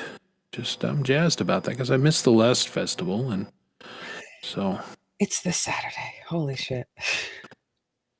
Yeah. Poison Wells. I come here for my science. Yeah, well. Yeah. I poisoned. Oh, my goodness. I forgot it was Saturday. Why was I thinking it's Sunday? You know my Fridays, right? Like after my show, I go to Gary's, and then I have Leela on as I'm closing up. So I get to bed at like 4:30 in the morning. I'm going to be fucking verklempt and tired Saturday night. Good thing it only has me on for 40 minutes. I'll still be awake, obviously, but wow. Yeah. Yep. All right. I'm trying to plan a beach day with my sisters, but I think Sunday is the day. So I'll go to bed early Saturday. Yeah, we were talking about getting up early Saturday and going up into the mountains and hitting a gun range we like. Nice. And, firing off a couple hundred rounds of freedom and then going to hot sulfur springs and hanging in the hot springs. Oh, and then fun. coming down. But then, getting dinner and getting down I-70 might be a little dicey for getting back on time for the show. So maybe we'll do it Sunday. We might do it another weekend. We're kind of... Yeah, you don't want to rush yourself and be all We'll stressed. see. Yeah, I'm rethinking that. Yeah. I mean, again, I've got that fat kid mentality. Cake, ice cream, and candy? Yeah. Yes, please. I'll do it all. But yeah, that's not maybe... Trying to get it too much in one day, kind of. Yeah, it might not be. Well, and plus, I would be driving and soaking the hot spring. I could show up to Gary's show and it's like, hey, I'm Chris Lane Sr. Yeah, exactly. that will not be entertaining. Like a hot tub, huh? Yeah. I've never been in one. Hot springs. Hot springs are the best. Yeah, Love I hot I springs. don't even know where I'd find one around here. Not here. I'd have to go north. There's not a lot of hot springs right in your area. You've Yeah. got to, the geology's got to be right. There are, Special area. yeah, there's got to be, volcanic activity, basically. Yeah, we don't have that here. Yeah. There are some hot springs in the east, but they're not nearly as common as they are here in the west. But There's a bunch in Scotland, right? I think my sister went. when she Oh was yeah, in there are hot springs worldwide. There's famous ones in Japan, and there's actually a resort here in Colorado in Glenwood Springs, and it's called Springs of the World. And they've designed, I think, 11 hot springs to mimic ones literally around the world, and they have the same minerals, and it's a pretty cool concept. And man-made, huh?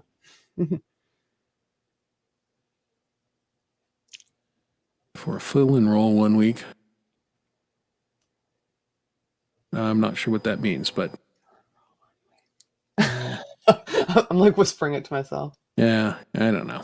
Infrared sauna. I've done the Interesting. red light therapy before, Vince, which is really nice. Yeah, people talk about that, and I've never You tried look it. Does it really work? Is it? I don't know. I mean, I had a buddy of mine from my old church he invented, or he had a device on the market that was red light therapy. And he gave me one of the units, and I used it for a while. I didn't particularly feel like I got a lot of benefit from it, but it was nice of him to do, and it was free. I did it before at the place I get facials at, and I felt relaxed. Mm-hmm. It's like, ooh, relax. But she said it builds collagen, it increases the oxygen through your blood, all those things. But Sounds amazing. yeah, whatever. I mean, you're lying in a comfy bed with a light on you. I don't care what it's doing. It's comfy. Yeah, it's like, it feels I'm good good. mentally. Yeah. Yeah, hey, if a fan's running, Yeah. whatever. You love a fan. I do love a fan. I run fans in my house all the time. I love moving air. Mm-hmm. That's just, I rode motorcycles for decades, and I like the wind blowing in my hair. Thank you very much. So I have a ceiling fan that's on all the time. In the winter, it's on. It's on. In the Yeah. summer. I have to have the movement, like you said. But today was, I'll do it in Celsius for you people. It was 19 degrees. It was freezing. It was like 67, 70. yeah, that's And pretty now chilly. it's raining. So I had the AC on. Well, I shut it off when I went to my stepson's house to save energy. But I had the timer on because it's still wicked humid, as you can tell. Yeah. So it came on a couple hours before I got home, and it's like a freaking ice locker in here. And I'm like, all right, I got to shut that off. So Nice. But I need it cold when I sleep, though. Yeah, no, I'm an ice locker guy. Yeah. Totally. I'd rather get under the covers and have like the nice cold sheets on me, Oh yeah. but with blankies. Well, that's a very comfortable and healthy way to sleep. Yeah. Yeah, I don't like being hot. Getting a facial sounds good to me. Yeah. Yeah. Yeah, it doesn't sound bad at all, actually. It's so relaxing. Love it. Pretty delightful. Well, you're a spa kind of gal doing that kind of stuff, and that's why I like the hot springs, because they're very relaxing. They're great for your muscles, and because it's hot water, all the minerals dissolve. So there's magnesium, and there's lithium, and there's sodium, and just all of these chemicals that are great for you, especially the lithium ones. It absorbs right in your skin, and you walk out of there feeling, hey. So it's like taking an Epsom salt bath or something. Yeah, but just, on scales of magnitude more. Well, obviously, yes. Yeah, hot sulfur springs, believe it or not, there's quite a bit of sulfur in that one. And you can smell it. Some of the springs don't have any sulfur at all. It just depends on, they're all a little different.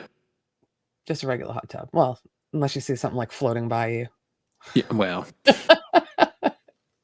I don't like public hot tubs. Yeah, well. Gotta be careful. Yeah. Yeah, indeed. Well, we like the adult ones because less. Like kids, but still. I was talking about adult stuff. Oh, well. Floating by you. Sorry. Pretty gross. Or that, or you can get a baby Ruth coming by you. Well, yeah, and that's not good. Was it Austin Powers? It was an Austin Powers movie, and the guy's sitting there talking, and I don't know if it was Austin Powers. Maybe No, it it was was. Caddyshack. No, it wasn't In that the old. pool? No, the guy's in a hot tub, and I forget his name, but like he's eating a sandwich, and the sandwich is falling apart, and the bologna's floating around the pool. Oh, It's yeah, landing on- that was probably Austin Powers. It was awesome. Yeah. I love those movies. Yeah. Piece of cheese gets stuck to him. It's like, Yeah, and he's all totally hairy. I mean, they really are fantastic satire on the James Bond movies. They really are. You know, Love it. he's this ridiculously hairy chest. And yeah. Did you see? I think we were talking about this in some chat room, but Naked Gun 2 is coming out. yeah, I've Pamela seen a couple Anderson, highlights. Yeah, we'll And see. it looks horrible. I'm like, Yeah, no, it's I'm- like, what's his name? Yeah, Liam Neeson, and is a very good actor, and I like him.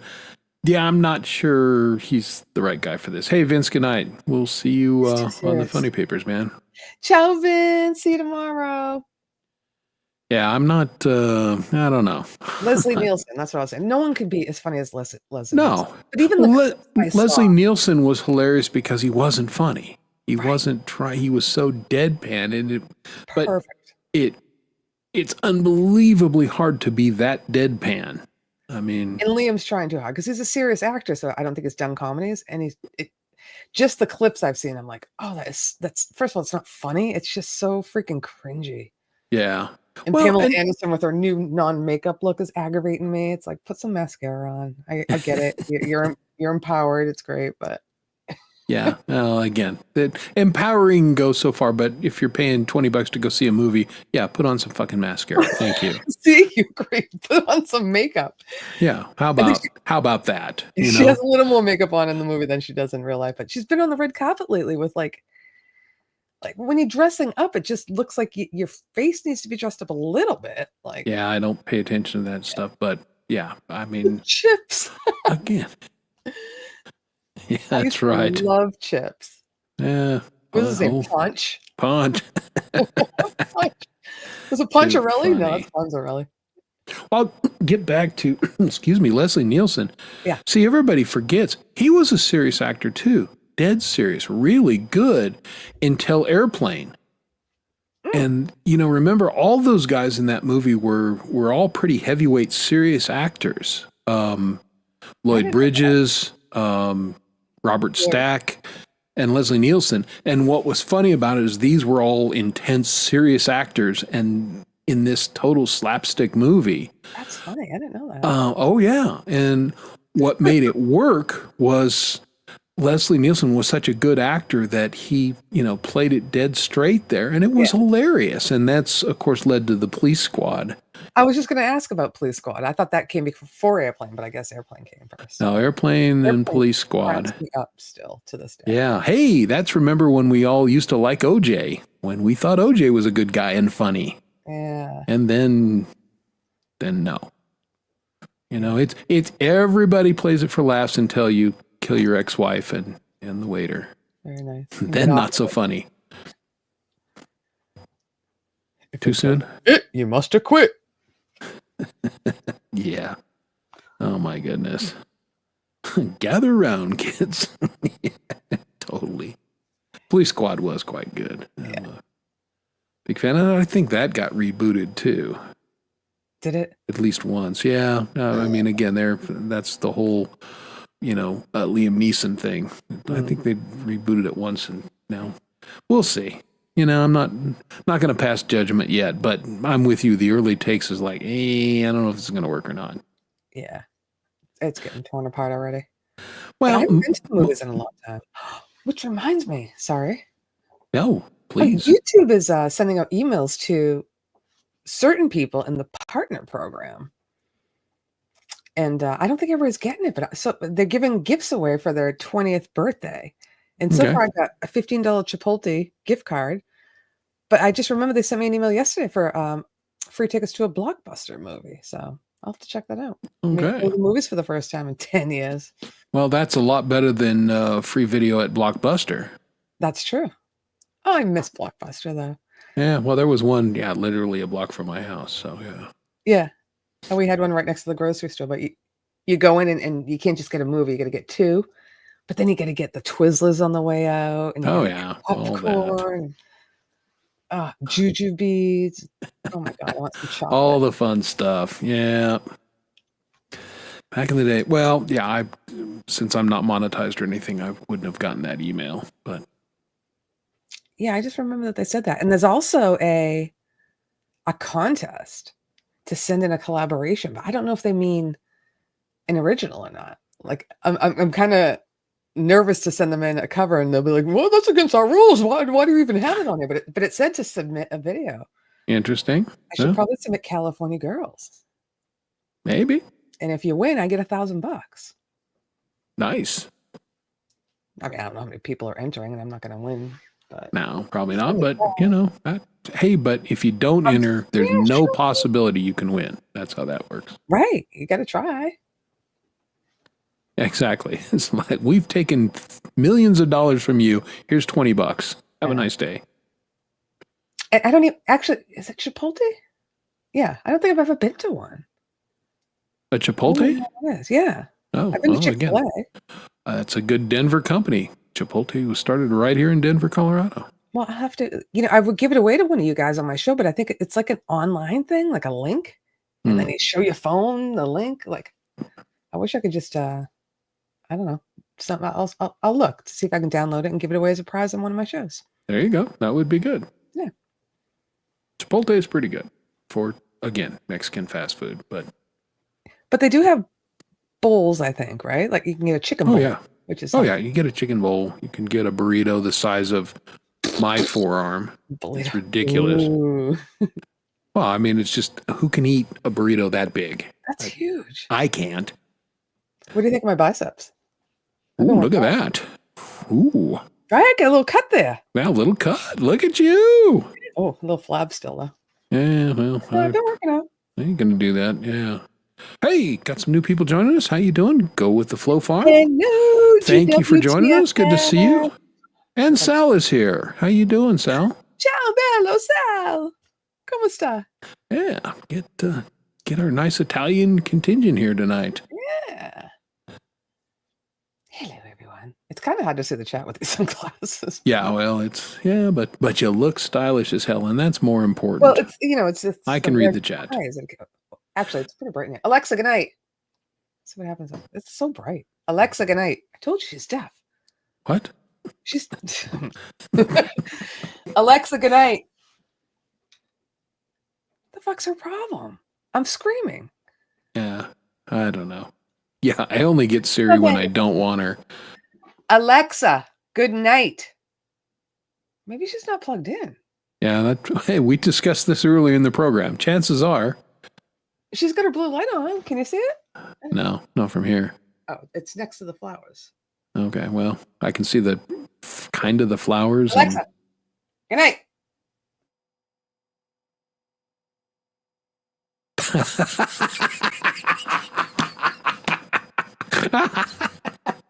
Well, Alexa goes, I'll fix you, bitch. Oh my goodness. That was amazing.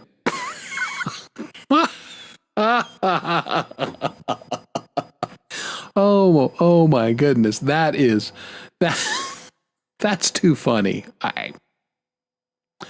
Yeah, I guess Alexa's like, you know what? I heard you the first 6 times.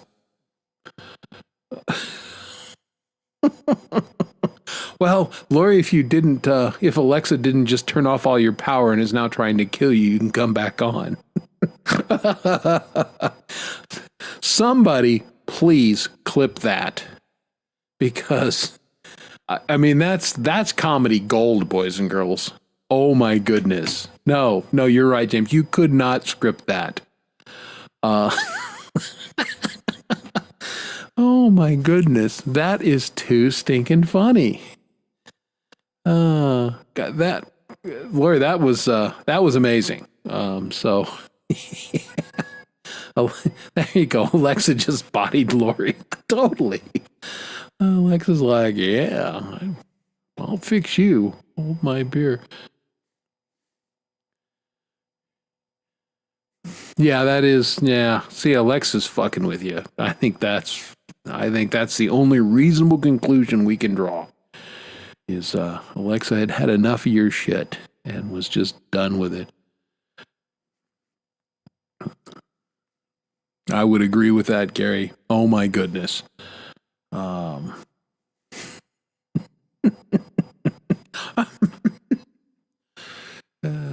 I apologize.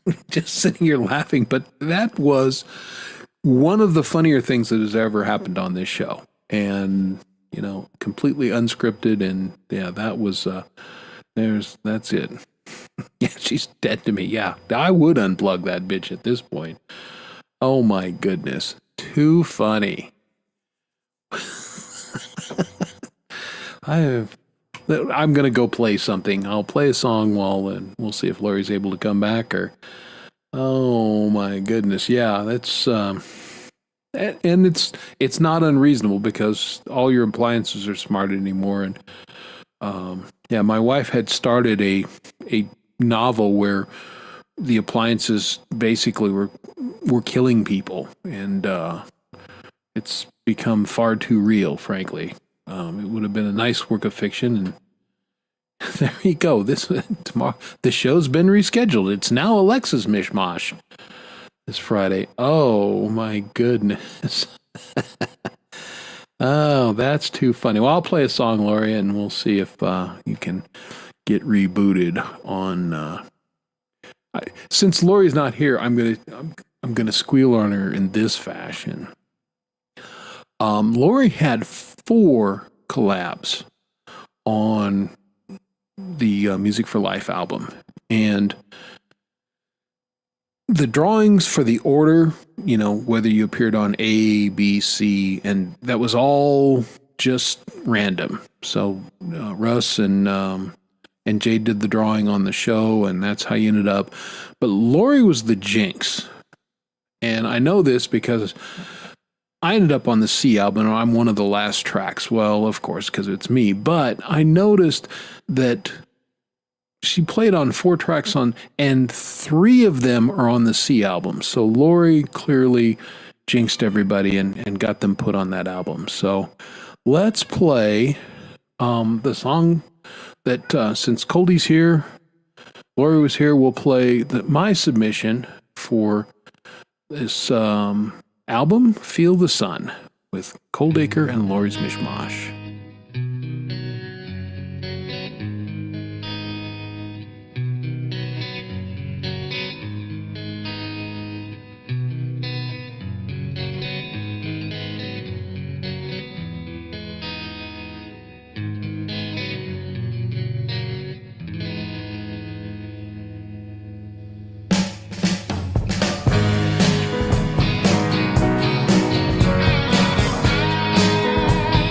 Feel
love that ending too.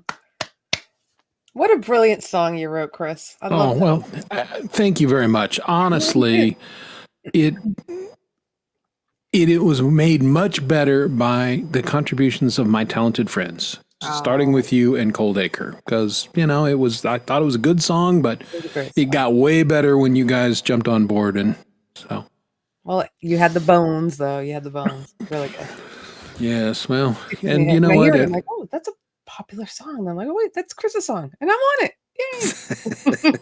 Yay. Hey, at my age, having a bone is fantastic. So, oh, no, that's not what you meant. But I don't know what this bitch was doing. I swear to God, like that was too funny. I mean, again, and it said can't load to the internet. I'm like, is she fucking with me? you gotta wonder. I mean, that was Everything else was working except she would not let me come back onto your show. Yeah, Alexis, Goldie. I have no beef with you. I mean, yeah, I see Siri, but no, I shouldn't say that with my phone right here. She'll go, hey. Well, I was playing you back, or it's a little behind on YouTube, so that was playing, and then she listened to me, but I still couldn't get on it. Yeah, no, that was too funny. Hopefully, somebody will clip that because that was gold. Yeah, I mean, you were just gone. Back of my head though, I was screaming at her, and she did. Yeah, I sleep with one eye open. I'm just saying. I know. Oh, too much. What is that song? Sleep with one eye open. Yeah, Why can't I think of that? Yeah, it's a Metallica song. Sleep Thank with you. one eye open. Yeah, Keep holding your pillow tight. Sandman, yeah. Exit light. Exit light. Yeah. Something like that. There you go. See, James has got it. He knows. James, He knows things about things. Well, James will, 5 minutes before the show, approximately. Yeah, I was giving him such a hard time last week, and he's like, I was outside burying my cat. I'm like, oh, I'm an asshole. I know, that was, I mean, yeah, you felt bad, didn't you? You buried the cat after you did that. Because you should have felt bad. Poor guy lost his kitty, his that's what I lost kitty friend again. Remember, I couldn't get on then last Friday. And so I saw he sent it to me. I'm like, I don't even have time to download it. I'm still trying to go live. I was no, it was don't you dare, James. Got interested. Yeah. Yeah. You know what? Make it 7 to 8 minutes. Give her come on, man. I'm in the green room talking to people. I'm like, having my last 20 smokes before I go on. I'm like, I'm not sitting here downloading videos. Well, I do for you though, James. I do. Yeah. Hey, tell us what the plan is for your show tomorrow, Lori, since we have you here. Oh, thank you, Chris, for asking. The plan for my show tomorrow is nothing. No, I'm kidding. I'm doing Soul Night. You know why I'm doing Soul Night? And I've probably done it before, but that's you walk a thin line between soul and disco. We're calling this Soul Night because Hugh Caldwell loves Barry White and he wants to sing Barry White. So I made the whole night soul. In fact, I just did a trailer with some soul dance. Is it Soul Dance? Soul Train show. Soul Train, yeah. Trailer. If you go to my live thumbnail, you'll see the little trailer now. I'm trying to do trailers. It's kind of fun. Yeah. So I'm going to do a Barry White keto snack on air instead of Barry White, a Barry White keto snack. Okay. I got 5 backing tracks to the soul song that Hugh picked for us. Nice. We're going to have some trivia, and we're going to hear from my awesome friends and play a little live music as well. Well, there you go. Yeah. I'm a soul man. No, I think can you play that?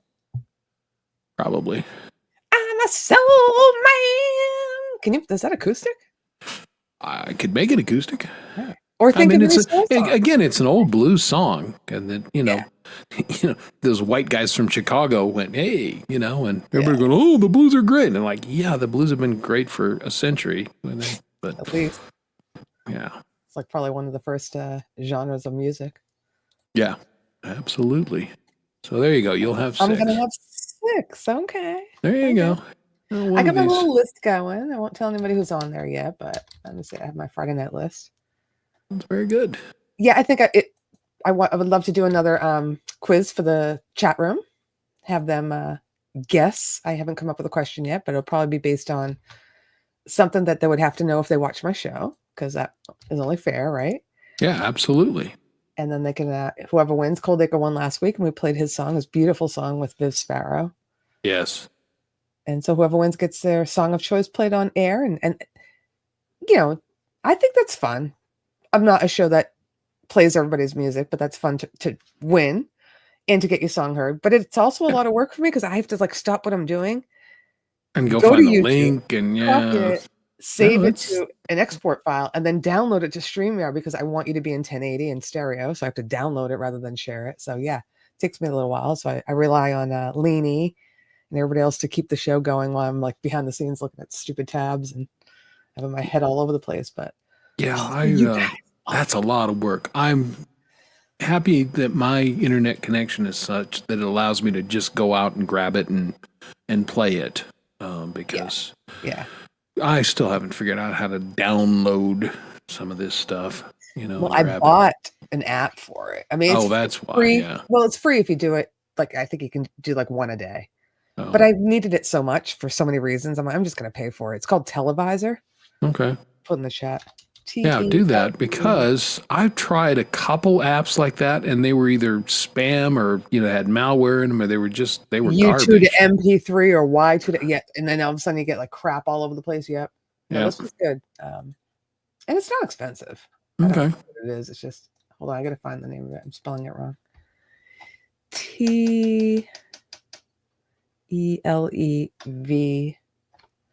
TELEVZR. Yeah.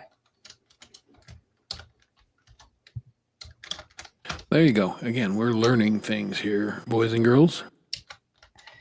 Yeah, it's funny because I pay for a lot of apps, I would say, for YouTube. Yeah. Things that I need to create. But then there are some that I bought that I forgot I bought. And I'm like, I don't even know why I wanted this and why I'm using it.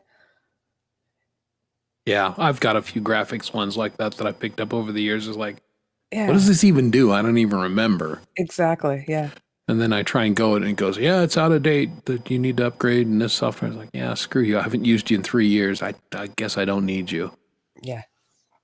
Well, I went on ChatGPT because I was like, okay, I have all these charges going through my PayPal.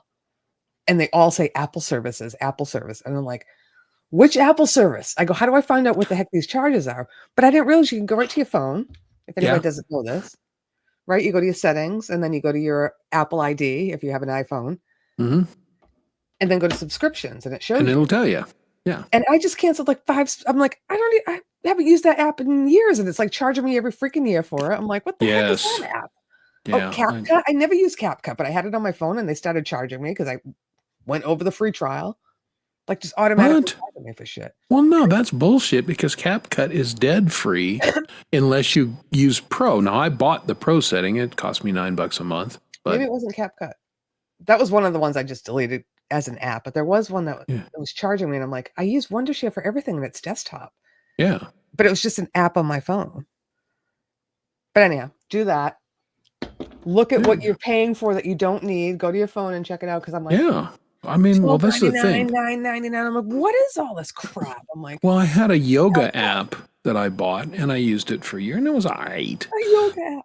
And then, they automatically renewed it. And I'm like, no, I told you I wanted to cancel this. And so I had to go through customer service and all this. And I'm like, your app is fine, but it's not worth $60 a year. Sorry. I need it every year. It's just not. So goodbye. I just cancel my OnlyFans subscription, you dirty. Dirty. Well, he says that, but he maybe canceled one of them. Yeah. It's got the Barefoot Drummer OnlyFans app. He's not canceling that one. The Barefoot Drummer. Yeah. Ooh. Do the Double back. kick.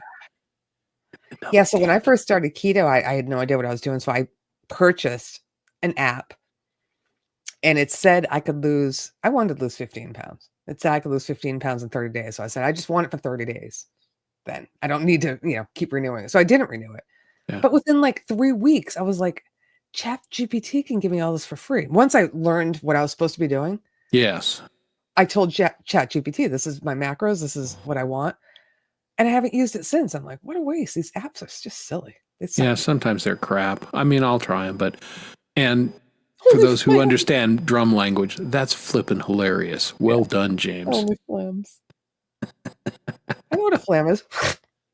Something like that, right? Like a real quick thing Yeah, too on funny. skin. Yep, good stuff. Well, so that's what you can look forward on Lori's show tomorrow night, boys and You girls. found me. Yep. You found me. I thought I disguised myself. I only show from here down. Yeah. Yes. What's the difference between a flam and a ghost note, though? I don't know what a ghost note is. I'll let James handle this one, the Okay. professional drummer. I mean, I know the answer, but he might, I suspect, explain it better. I'm thinking a flam because, like you said, it's 2 sticks. And a ghost note is just one quick whip. No, Yeah, it's... Yeah, well, again, I'll let James explain it. If he feels like typing that much, he may go, I can't really type War and Peace in this. Why is it a long explanation? Well, it can be. It's for people that play guitar, it's the equivalent on drums of a passing note. It's there, but it's not prominent. It's not sounded hard. Is it like a silent fought? Yeah, there you go. That ghost note, light It's in snare the hits. song, right? So it's again, the equivalent of a passing. Excuse me. I don't want to talk to her. Yeah. Just ask Alexa. Yeah, Alexa, don't. what is a ghost note? From scribe.com. Because only a ghost knows why they're earthbound, why they need to linger, and why tapping into the intense emotions. of Alexa, living stop. I think she thought I said, what does a ghost know? Yeah, yeah, I guess. She's talking Poor about Alexa's not having a good night. I fucking hate her. And when I'm lying in bed, all of a sudden she goes, yes. I'm like, I didn't say anything. Yeah. But Alexa, however, has provided much comedy material for the show tonight, so thanks for that. Yeah, well, I got to get her going tomorrow night. See if I can. Yeah. Well, but be careful. You'll shut yourself off, and then all of a sudden there's no show. That was just a spooky coincidence. She has That no was- way to shut my That was internet off. bizarre. Yeah, that was just a. Yeah. That was My what happened. power here is very reliable, but yesterday, I guess it was yesterday. No, 2 days ago, we get home and Kay says, oh, I think the power went off because the clocks were not quite right. And I went, shit, because that means Something's going on. depending on how long it went on, I have a battery backup on my computer, but it's only good for a couple minutes. Mhm. So if it's off longer than that, then you're screwed. Well, I came downstairs. Sure enough, the computer's off. So I went, fine. So I start rebooting and, I'm recovering my files. That happens. Not a big deal. And the power goes out again. I freaking hate that. I'm Gonna like, are you reset shitting me? So we go outside. We work in the garden a little bit. I come back inside. The power's been back on now for 30 minutes. Great. Reboot the computer. And it's going through the process. It goes, hey, here's the files that are ready to recover. Do you want me to get them going? I'm like, yep, do it. And it goes out again. I went, are you fucking kidding? Bad language. Kay heard me across the house and she's I'm like, sure. oh, I am so sorry. I was so angry because 3 times in a row like that, chances are good you've botched the files. And, I've got But why to go through literal chapters of books opens all the time because I'm going in and out of these things. So I just said, screw it. We ate dinner, finally at 9:00 and the power had been back on for 3 hours or something. I went, don't fuck me. Try it again. And I did. And all the files were okay. So, Nice. but, that was the worst. I hate that. Well, it's weird that they happen to me because I am not on Wi-Fi. I'm on Ethernet. I mean, it's raining out, but it's not a storm. Well, yeah, that's the thing. Yeah, I'm hardwired here too. Yeah. Playing a regular beat where the snare is on 2 and 4. Ghost notes are light single hits between the 2 and 4. So there you go. See, I knew James could explain it a lot better than I And could. the 1 and the 2. A 1 and a 2. A 1 a 2. Wanna. Yeah. A 1 Yeah, your A 1 is the and ghost note. 1 and 1 and That is yeah. I remember when I would take my son to the conservatory for drum lessons. I learned a lot just by listening because I would sit in and watch him. All right, we got to stop here. Dog paw. Listen to the sound of my voice. Did I not just say I had a backup power supply? You heard me say it, but you weren't paying attention. So screw you. I save my files all the time. But again, I always have files open. So that's why they're able to be recovered, because they were saved. Or maybe he's saying he'd never heard of a backup power supply. Maybe he's not asking you. Well, yeah, it's a big battery underneath my desk here. And it's just the third unit, because I wear them out though. But that lets me know it makes a horrible buzzing sound when it craps out. And the one that before this one did it right before my old computer died, and I thought they were related, but they were not. They just both decided to die basically at the same time. Well, I told you last week that I need to upgrade. Yeah, it sounds like it's time. Yeah, I can't. That's so many bills. My son graduates next year, and all the student loans are coming in. I might not even be on Facebook. I'm going to be so broke. I feel you. I'm still paying.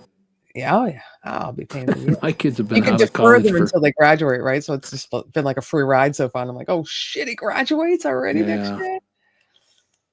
Yeah, that's crazy. It's not. Well, I will. Let's see. We have several of them paid off, but there's one that I don't think will retire until I'm like 60, either 65 or 66. So we got 3 more years on that one. It took me forever to pay my own. Yeah. Now I got my son. Well, I'm old enough, and I went to a cheaper in-state college, and I did not actually have any student loans. I mean, I was able to work summers, and I moonlighted while I was in school. And between that and what my old man kicked in, I came out of college debt free. I was still broke, but at least I didn't owe money. That's good. But yeah, my kid, he owed money, and then he went and got his master's from Boston University there. So I don't know when he's ever going to get out of student loan debt. Yeah. And, I mean, he makes pretty good bank, but he's got a lot of student loans. I owed a little bit, but when you defer it, you keep putting it off. Well, that's it. See, he stupidly, and I'll say this, he stupidly, because he's a finance manager, he should know better. When COVID came along and they deferred all the interest or deferred the loans. Yeah. He didn't make any payments. We kept making payments. And so every dollar that we sent in went to principal. Yep. So we're well ahead of where we would have been had we not done that. Well, I could probably do that now too, and I'm being stupid. I'm just like, no, I'll just wait. Well, it's a little different because they deferred the interest. Yeah. And so, anything that went in, they just applied it to principal. So obviously that's always a good way to go if you can do it. So it's hard. It's hard. It's, James paid his own. Yeah. James, you're awesome. And you bought your second home. Well, and frankly, had I to do all over again, our deal was we'll pay for half. You guys pay for the other half. Well, even that, in hindsight, I would have done that differently. Made them pay because take ownership. Because had they done that, both my kids are friggin' brilliant. They're really, really smart dudes. They could have gotten scholarships. They could have done, and they just didn't want to put the work in for it. And because mom and dad, dumb shits that we are, said we'd pay for half of it. So that's what we've been doing. But you know what? It's funny because when you are graduating high school, and maybe I'm just speaking about my own son, but applied for every scholarship and got all this money first year. And I'm like, okay, don't forget, you got to do this every year. It doesn't carry through. never did it again. I'm like, this is crazy. Like you got like some free money that first year, but it's a lot of work. You got to write the essays. You get for a drummer, he has to send in audition tapes and Yep. tapes and play. No, it's work. Well, It's like a lot of- everything. I'm like, dude, you know? I'm like, you should have done it every freaking year. I'm Well, like, of course, it's training for life. And again, this is hindsight on my part. Should have done that because here's a shocker: when my kid paid for his master's degree out of his own pocket, straight A's. right. You know. He knows where the money's going. Yeah, his attitude in his undergraduate degree was like, "Hey, C's get degrees." Yeah. You know. And it's like you're too smart to half-ass it through school. Well, my son is taking, because he was sick last year, to take 2 courses as a makeup course this summer. Right. But they made him pay $5,000 for it. So we're like, you're paying that. Yeah. And now he's kicking ass in it. Like you said, I'm like, he doesn't want to waste his $5,000, but you can waste our $100,000, you know. Nobody wastes it. He gets good grades, but you know what I mean. Yeah, but that's the thing. Ownership is everything. Yeah. You know, Yeah. my baseball gloves when I was a kid, the ones that I bought because I paid for them, mowing lawns or whatever. Well, I had that glove until I was 28. Yes. You know, you care about things that you put the effort into. That's just human nature, right? Exactly. Motivation. So you've got younger kids, Gary. Pay attention to what we're telling you now. Not doing it. Voice of experience here. Make them earn it. Do it. Just do it. It's better for them. In the both the short term and the long term. Yeah. No, it definitely teaches them. Yeah. Well, you got to learn, you know? You know, I have one child besides my stepsons, but I've raised one child here, and it was just easier for me to do everything. I taught him, but I still did it. But when he went to college, I was like, I felt kind of guilty that I like didn't teach. I mean, I showed him how to do laundry maybe once, you know, little things like that for when they're on their own. Yeah. And he said to me too, his first year, he's like, "Mom, you babied me. Like, I don't even know how to like do my laundry." Well, he does, but you know what I mean? Like things like that. I said, I wasn't trying to spoil you. It's just, I'm so anal. I'm like, it's just fucking quicker if I do it. I'm like, let me just do it. You know? But, you know, my opinion, that's a mistake. And, you know, gotta let them sink and swim on some things. And, you know, my old man I've never had an allowance in my life. Now, my old man would, you know, yard work, I got paid for it. You know, just heavy lifting, putting in yards. And when I say yard work, it's not mowing the grass. When we lived in Utah, we lived on a glacial moraine. And if you know what that is, geology kids, that's where the ice age takes all the rocks, comes down the hill, and dumps all the rocks. And so I spent years wheelbarrowing these rocks and then hauling in topsoil. Forearms. Hey, look at that. Hugh Caldwell. Oh, hey, Mom. Hi, folks. How are you, man? I'm good. Good. Good to see you. Chris was talking about how he moved rocks all the time, and that's how he got big forearms. Yeah, well, yeah. I mean, that was part of it, but I got paid to do the job because, you know, he didn't pay me much because, you know, it was a built-in hired help, but there you go. We didn't get an allowance just for the sake of an allowance. We had a job list. So yeah, well, that's Laura it. does the dusting this week. No, I'm a big believer in that because that's how life works. You do something, you get paid for it. Yeah. Don't do anything, you don't get jack. Mm-hmm. Yeah. Unless you figure out how to get on the government dole, I guess. But Hugh, are you still up? What time is it? Very late o'clock. Jeez, have you been awake, or did you take a nap or anything? Yeah, I napped. I so napped so bad. He napped hard. You napped hard. I love it. How's the plastering going over there? Brilliant. Yeah, it's like 3/4 done, and about 5 hours the guys are coming back to finish the stairway. Yay! Moving along. Moving along. Yeah. Love See, it. we found out yesterday both Hugh and Lori got plastered. Yes. Indeed. I wasn't plastered. Actually, I was plastered. I have to admit I was. I was not feeling good today. Moms are awesome. Yeah, they are.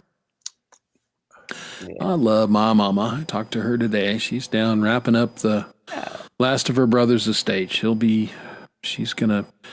sold one of the cars, and she's going to be, the moving truck is coming sometime in the next 2 weeks to get the furniture she's bringing, and then she'll be back here to Colorado full time. So Nice.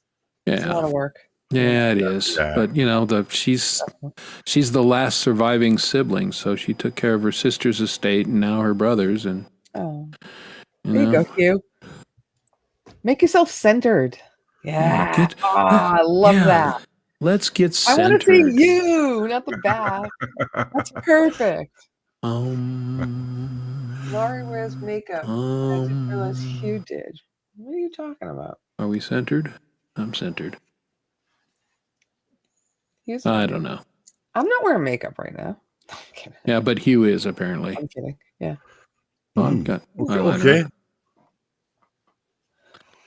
I should, one of these videos, I may revisit my old hair metal days and go ahead and do the full Spray it up and shit. That might be fun. We should one do a time. live show where we actually do our hair. Where's Leanie? Leanie. No, but we can all Yeah, tease let's not our get hair. carried away. I'm not going to make that kind of commitment. All No, right. keep going. Keep going. Hugh, are you going to wear your afro tomorrow night for Soul Night? Ooh, there you go. Oh, Everybody should wear a silky shirt and like a soul outfit. I'm keeping it secret. All right, okay. there you go. Keep it secret. Yay! Do I have a silky shirt anymore? Probably not. You gotta wear a silky shirt. Well, I don't know that I have one. I really cleaned out closets here in the last couple weeks because we're looking around and we're getting rid of crap. So if I had a silky shirt, and I'm not sure I did, Oh, I got don't it. now. I have one from when we did our Brady Bunch episode. I'm not gonna wear that one. Oh It's my great to God. recycle the party store shirt. Oh, that gave me flashbacks. That was my, What Carol? Easter suit when I was a kid in the 70s, and it was green and green polka dots all over the shirt, and the jacket and the pants were green. Oh, So cute. It Can you is. find it? Do you have it? oh no, polyester. Thank God I never got close to an open flame because I would have melted and the suit would still be James, attached to go my out and buy skin. Yeah, right. Well, It's still time, James. Go out and buy one. I went to my cousin's wedding today, You did? and honestly, it's the first wedding I've ever went to. Oh, really? What? Yeah, What'd you think? well, great, but I thinking back, it's kind of sad. I didn't go to my sister's wedding, my brother's wedding. Why? I don't know. Why wouldn't you not go to your own sibling's I wedding? honestly don't know. I just You can't didn't remember. know. Oh. Your sister All still, right. still talks to you. She's not mad, so. It just happened. I don't know. This happened. Yeah. All right. Well, here's the part of the show where we go. Anyway. I know, you're making me sad. This is why. No, feel sorry, birthday I party didn't here. mean it that way. Sorry, I didn't mean that way. That's all right. No, I know, but one. Hey, if we can't be real on this show, where are you going to be real, right? No, it's all cool. Aye. All right, good. So, did you dance at the wedding today? Wait, is it Friday? Of course, I did. Was it Friday? Nice. Who does? Did they do a wedding on like a Friday evening, or I'm trying to figure out the time differences. Kind of slow right now. What time was the wedding, Hugh? Today. Today, you talking? No, it was like 24 hours ago. Oh, so yesterday. Yeah. Well, again, he was napping. His times are messed up. I'm still on aye. Yeah. See, I've got everything on my phone, so I know Hugh's wedding where date? everybody is. Yeah. So in Edinburgh right now, it's 5:58 a.m. A.M. Chris, So we went to the wedding yesterday. you need to be my mentor, mate. But so it was a Friday wedding, though, is what I'm trying to say. Yes. That's cool. Yeah. So I had a Friday wedding, and I had a nice long nap, and now it's Saturday. But honestly, Laurie, I swear to God, every single wedding that there has ever been, I've missed. Yeah. That's so weird. Yeah, well, it So who's happens. It's just completely fucked. It's like, It is. I've never been to Well, one did of you my miss high it or school did you? reunions. I've missed every one of them. High school reunions. And Maybe you just don't like weddings, and maybe you just don't like high school reunions. no, And you make I don't. excuses. No. 24 hours was yesterday. I don't understand. I'm so confused. Wait, I gotta go get my silky shirt. Hold on. all right, here we go. Someone's got a silky shirt. I mean, she's got stuff, doesn't she, boys and girls? Indeed. She's got the costumes and everything, and she gets these great ideas, and I'm like, She rocks it better than anybody else in the whole community. yeah, she's just fun. Well, right now, just now, Yeah. it is 7 a.m. where she is. So she's an hour ahead of Hugh Who? in Yeah. Slovenia. All right. So this is Oh, Brady look at Bunch. that. Oh, This is yeah. my Brady Bunch shirt. My Jan shirt. Woo! But it could be a soul shirt. It could be a soul shirt. Absolutely. I got it at the Laurie, What? What? that makes me want to dance. Do it! I would never wear this again. And don't ask me why I didn't return it, but this is so. Oh, it's button, but this was actually at the Halloween store, and it was called the 70s Groovy Guy. Yeah, well, Yeah. I can see that. I can't get any groovier than that. Where am I? Yeah. ever wear this again? When Why? Spirit Halloween comes back, I'm going to have to Wait stock for up on YouTube some money. stuff. Right? The what? When the Spirit Halloween comes back, That's my I got to favorite. stock up on stuff Yes. because they got all the good costumes. Well, ours is open all year long. Oh, you no, can go they into, just like graduation stuff in June or no. Since Party City went out of business, now they don't do any of that anymore. Party so. City. Party. There you Looking go. good with that shirt. Yeah, exactly. I wear Good stuff. my Sunglasses at night. See, I can tell you what hippie's doing right now because it's 9 p.m. and I just went out for a cruise and now I'm gonna have a steak. And, He just did his food shopping. Yes. yeah, You know. yeah, absolutely. It's too bright in here, Coldy. My eyes are like pinholes. Sorry? Coldy goes like, why is she wearing sunglasses? It is 1 a.m. Shit. I gotta go. Yeah. I gotta get off. Wow. There you go. She's got to get off. Yay! Do you have yours, Chris? You can match me in here. Aviators? No, I don't know what I did. All right. Oh, no, I do actually. Hold on. See if I can do it without spilling my drink. I have a fish. Oh, but bump. Yeah, coffee. I'm All right, here we go. All right. Get him, Hugh. Put him back on. Ah. Take a screenshot of us, No. people. Now we're all cool. I wear my sunglasses at night so I can be on my show. All right. It just feels good. Makes your eyes like. Yeah. It does. I'm All down right, to well- like my last pair of contact lenses. So I had to call and spend $300 because it's outside of my insurance frame, but I need them. Yeah. And she's like, "Oh, it's $300." I'm like, "Just freaking send them to me. I'll pay you whenever." Because I'm gonna be blind. I'm wearing like the right prescription in the left, and I'm all cross-eyed. I'm just hanging out until I'll get cataract surgery and then that'll correct my vision.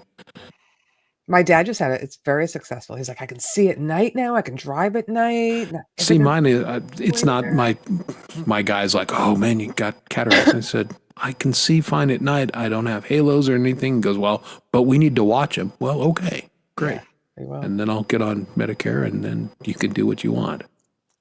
That's a great car, that cataract. Yeah. Oh man, the Japanese love that car. I'm driving my cataract. Cataract. Yeah. Are you going to say something? Well, that's the best day in Even, Japan. November 2nd, it's erection day. All right. Woof. Old jokes.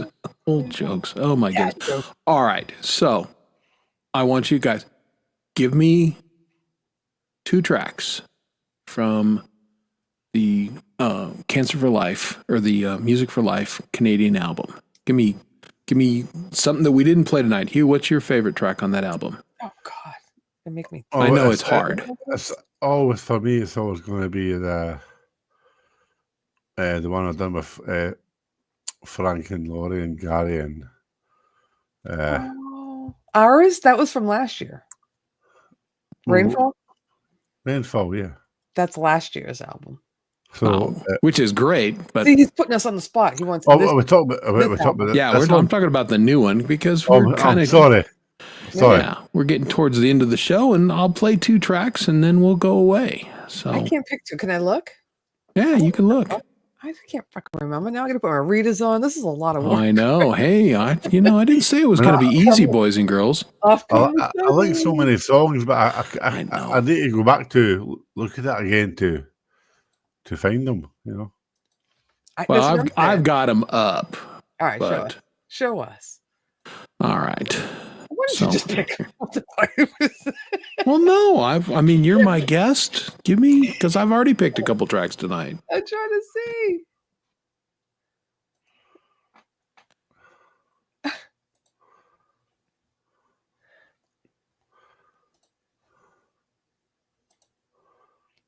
All right. I would say that the Jerry Gomes song was amazing. Yeah, I agree. Was that on B? Not sure. Frank Churzo. I'm going to look. I think that was on B. But okay, so we're going to play Jerry's song. I got to find that. I'm pretty sure that's either on B or C. Metalhead Mippy. Am I behind in the chat? Maybe it's not moving. Yeah, well, you may be behind. All right. So no, I'm not seeing it on B. So, yep, it's on C. Yeah, and he did that one with Matt's. Okay, so you got that one? Yep, I got that one. So, do you need another one? Yeah, one more. Let's do 2. I mean, you played, Lori, on 4 songs. I did. We've already played one of them tonight. Give me another one. Oh, I don't want to pick my own. That's silly. Okay. Well, then don't. No, do it. All right. Play Here We Go Again. Let's stay tuned. Okay, cool. Well, that's good. Those are both on the C album. So no, I'm sorry. Hold on. Oh, wait. Yeah. That's a good one, but I forgot those other ones. All right, yeah, play that one. Sorry. All right. Very good. I'm not going to fill the fuck anymore. Well, we'll play 2 from... So we'll play Jerry Gomes and Matt Prokowski's song, and then we'll play Lori's. Okay. And then we'll go away, and then we'll come back tomorrow, and we'll be on Lori's show. So yeah, I want to thank everybody for being here tonight. It's always great to hang out with you guys. Great to hang out with you, Hugh. Great to hang out with you, Lori. You too, oh, it is my great pleasure to be here with you guys. So let's hear the Matt Prokowski, Jerry Gomes song. So are we leaving? What is with the songs? Yeah, we're gonna go out with some music, but we're gonna be on the side while it plays. I'll mute. Good night, everybody. See you tomorrow. Yay.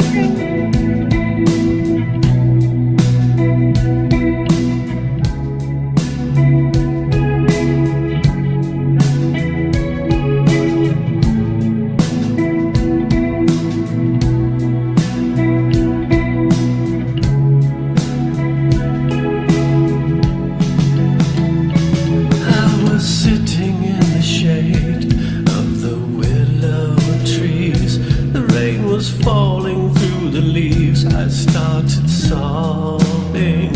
The tears were drying in the breeze. I thought I'm never gonna see you. Then as if nothing ever happened, you just called me.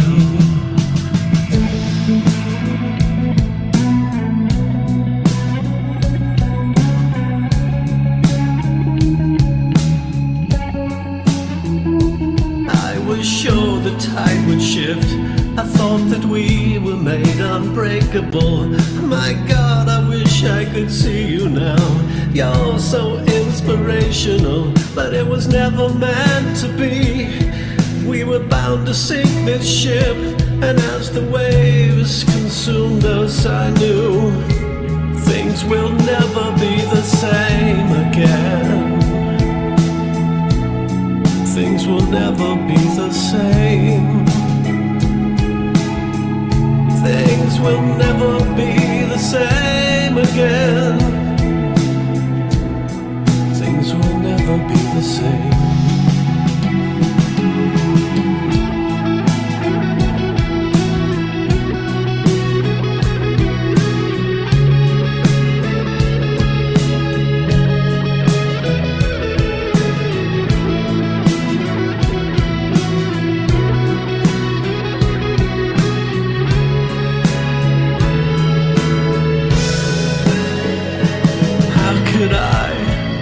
Love. How can I ever feel emotions? How can I rise above? I feel I'm drowning in an ocean. I wish I could be reborn, and that you could finally see how I have changed. But nothing's changed. Things will never be the same. Things will never be the same again. Things will never, never, never, never, never, ever, ever, ever, ever be the same again.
And ladies and gentlemen, that's why you need these albums, because it's full of great songs like that. One more, and the song Here We Go Again, Stay Tuned, featuring Lori's Mishmash. Good night, everybody. Be well.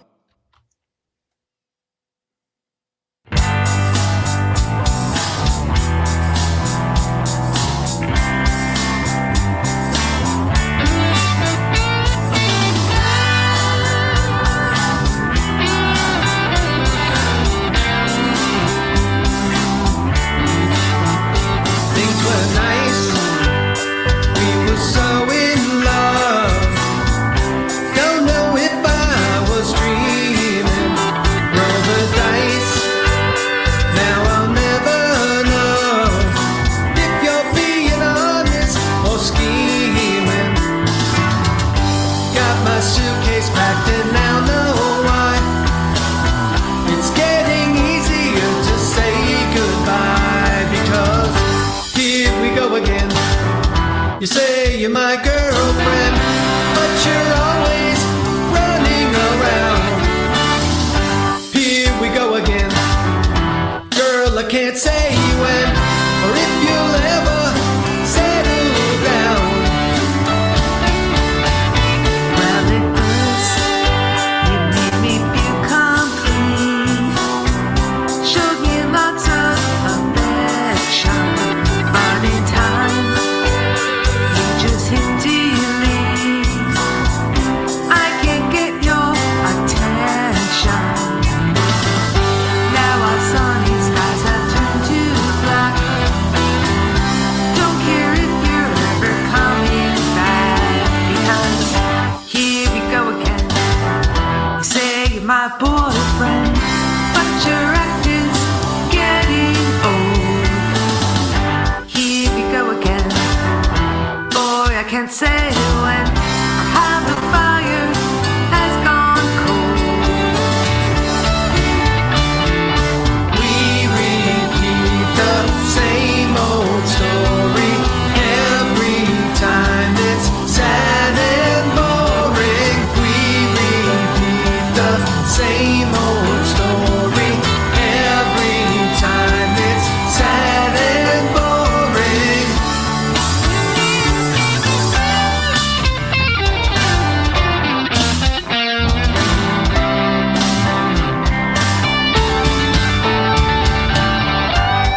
We say we're more than friends, but we're more